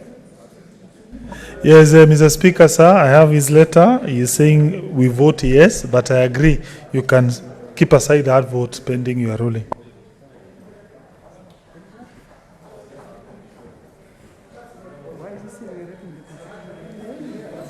Senator Nyamunga Rose Ogendo. Senator Nyamunga Rose Ogendo. Mr. Speaker, I vote yes. Senator Olekina Ledama. I vote yes. Senator Omanga Millicent. I vote yes. Senator Ongeri Samson Kegengo. I vote yes. Senator Orengo James. Mr. Speaker, sir, I vote yes. Senator Outa Frederick Otieno. Mr. Speaker, I vote yes. Senator Pareno Judith Ramaita. Mr. Speaker, I vote yes. Senator Pogisio Samuel Losuron. Speaker, I vote yes. Senator Prengei Victor. Mr. Speaker, I vote yes.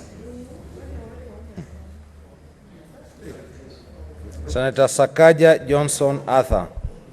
Mr. Speaker, I vote yes. Senator Mary Yane.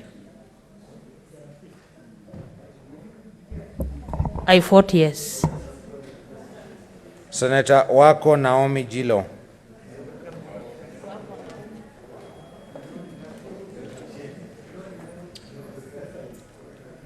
I vote yes. Senator Wako Sitwila Amos. I vote yes. Senator Wambua Enoch Kio. Senator Wambua Enoch Kio. Mr. Speaker, I vote yes. Senator Wario Golich Juma. Senator Wario Golich Juma. Senator Wetangula Moses Masika. Senator Zani Agnes Philomena. I vote yes.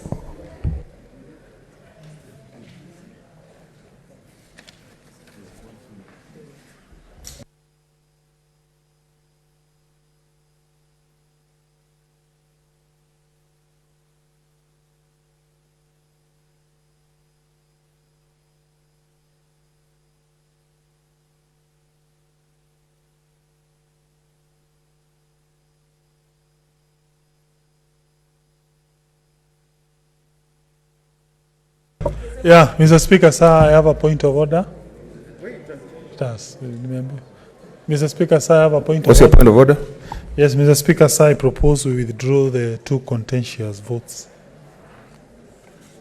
Okay, I was going to make a ruling on that. No, you exclude it. Exclude them. Just for abundance of caution. Okay, that's okay.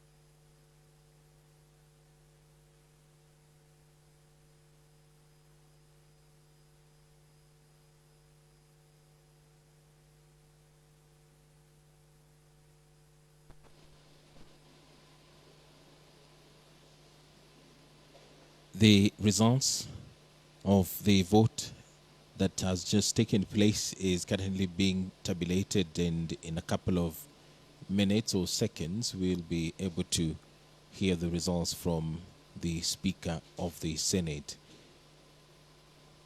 This vote is for the motion seeking the removal from office of the Deputy Speaker, Senator Professor Kithure Kindiki.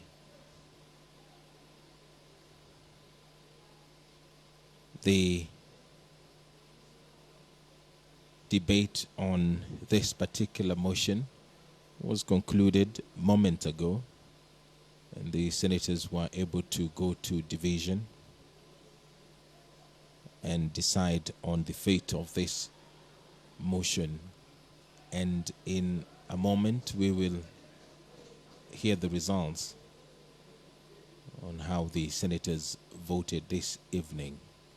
The motion was moved by the Majority Whip, who is also the Senator for Murang'a County, Senator Irungu Kang'ata.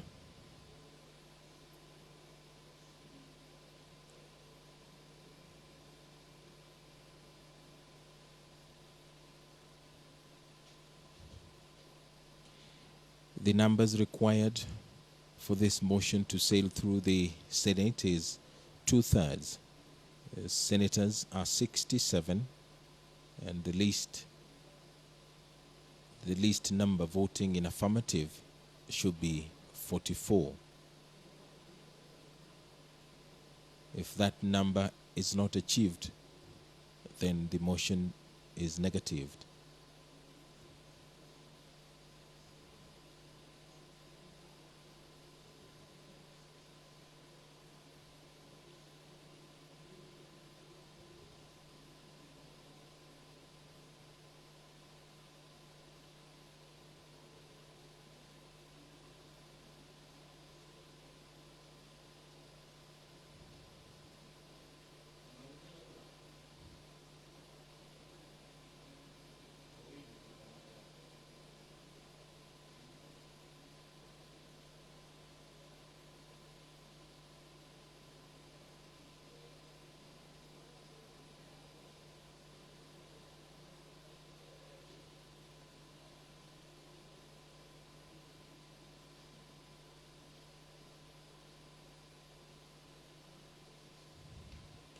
So any moment now, the Speaker of the Senate will announce the results of the voting exercise, which has just concluded.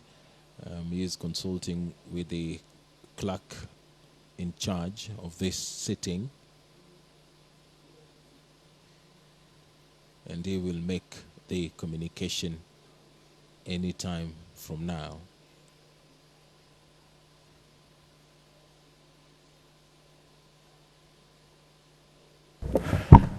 Okay, order, senators. The results that I'm going to read, just for the avoidance of doubt, are for those senators who were within the precincts of Parliament and who voted. So the ayes have 54, the nays have 7, abstentions 0, so the ayes have it. Honorable senators, having concluded the business of the day, it's now time to adjourn the House. The therefore stands adjourned until Tuesday, 26 May 2020 at 10 a.m.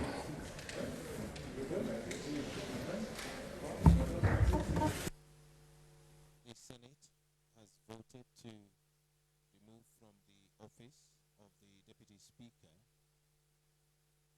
Senator Kithure Kindiki. 54 senators voting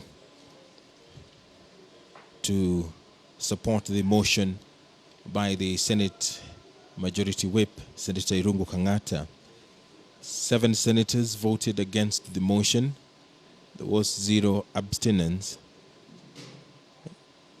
And that means that the position of the Deputy Speaker of the Senate has officially been declared vacant. This live broadcast was brought to you by the Parliamentary Broadcasting Unit in conjunction with the Kenya Broadcasting Corporation. My name is Edward Kabasam.